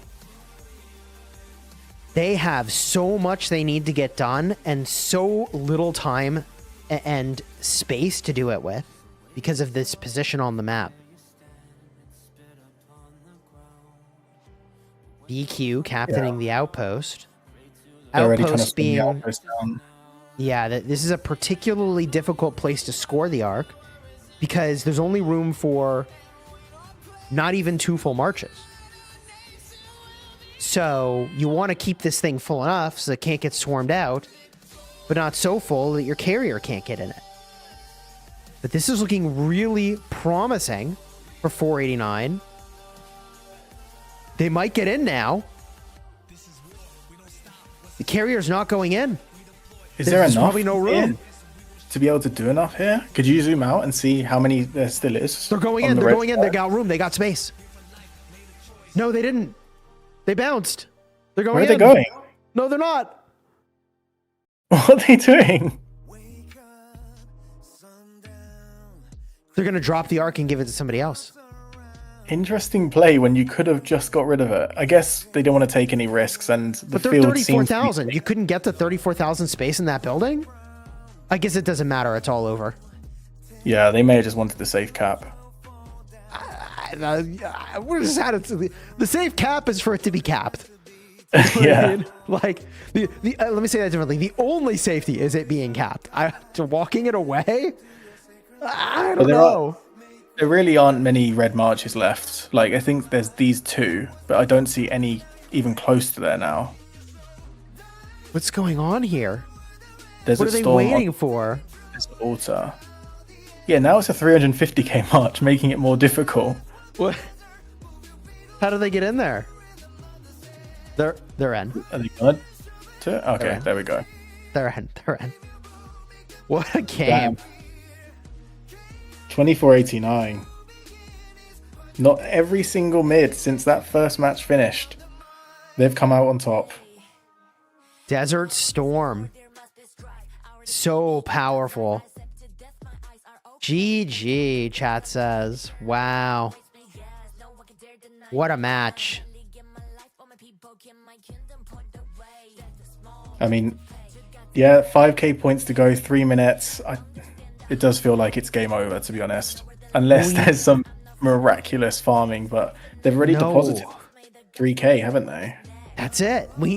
They already cashed them in, you know? They did it with their stocking up. I mean, regardless, so much credit has to go to Beer here. They've literally come in, they formed a team, I feel like from the Grand Prix. Come in, pretty much smashed everyone on their way here. And taken 2489, one of the best Osiris League teams in Rock, to 3 games and barely lost out in the end. 1 arc difference in both matches. I mean, it's definitely going to be motivation for so many up-and-coming Osiris League teams that maybe they don't have the heavy hitters that the 2489s, the 1960s have, but the coordination is there, and with practice, they're able to get to these finals and to make it to have a chance. Yeah, I mean, both of these teams truly incredible. Either one of them is winning against pretty much anyone they're going to play in the game. Obviously, other Ark of Osiris League champions may beg to differ, which is a part of the excitement for what I assume we've had pretty much every year is a Grand Prix will bring us. Yeah. Right? Yeah, Grand Prix will be incredible. What a game. Now, look, it's not over. It's not over until the timer is 0. So we're going to keep our eyes on what's happening, but it doesn't change the fact that there's not that many ways left for Beer to make up this point difference. There's almost 5,000 points of difference. And they're on the points per minute plan, but they needed 1 arc, right? Like it's what we said early in the match. They need 1 arc. And if they can get just 1, which they almost did twice, I would say that those were so close that, like, it could have come down to the micro in either, like, what combinations are they bringing to the fight? The quality of the equipment, obviously, makes a difference. Like, that was as close as it gets, I feel. Yeah, when the skills started evening out and Desert Storm was used on both sides, it felt like the equipment and the strength of the 2489 accounts made the difference. Otherwise, yeah, like you said, the microing could have been perhaps better, but Beer have practiced endless amounts that I just don't think that would be the reason. It feels like it's just got to be, I guess, an account difference, which is kind of brutal on Beer.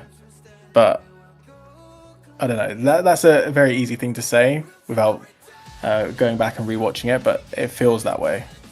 Yeah, I definitely hear you on that. 1 minute There's to a go. lot of things it could be. But I'll say this, both of these teams are quite spectacular. Oh, 100%. And I would love to see Beer and 489 versus some of the other winners and teams in Osiris League in the other realms. Mm-hmm. Because I know Beer's done so much practice with those teams. I'm sure 489 has as well. But it really would be good to see the difference between them. Because the new distribution of the top teams in Osiris League, it's made each league very different, rather than having Horus be front-loaded with a lot of the top teams and Anubis, and then not as much compared to those two. But now there are top teams, really, really top teams in every realm, so that it makes the Grand Prix also really exciting. Mm-hmm. I agree. But yeah, 20 seconds to go, 4K point gap. It feels like that's it. This could be it. The final seconds, only provisions can make the difference now. And there you have it. GG's, everybody. Yeah, congratulations, 2489. Incredible to be able to come back from one loss in the best of three and then pull it back and be so dominant in the mid. And that kill difference is I'm pretty sure, bigger than any other match. They really That is spectacular. nailed it. Yeah. GG, everybody. If you enjoyed the stream, throw a like on here, subscribe. You're watching on the official Rise of Kingdoms channel, but both Akina and I have YouTube channels you can go check out. Anything you want to add before we wrap up today's casting? Firstly, thanks to you, Chiz, for being there for my first time casting. It was a great experience, and what a match to be able to have as my first match to cast. Two incredible teams, 489 and Beer, and amazing respect to both of them. Congratulations to 489, and really unlucky to Beer. Yeah. Hey, look, you did awesome. Great casting. A pleasure casting with you. Truly an honor, and a thank you again to the makers of the game for inviting us onto the official channel to cast. Congratulations again to both the folks that won and those that contested the title, because these teams are all truly outstanding, and looking forward very much to their performance in the presumably we'll have a Grand Prix again this year, and otherwise in future seasons of Ark of Osiris League. Hope you all have a great weekend. We appreciate you being here. Until next time, you have fun smashing your enemies. Hey, take care, everybody.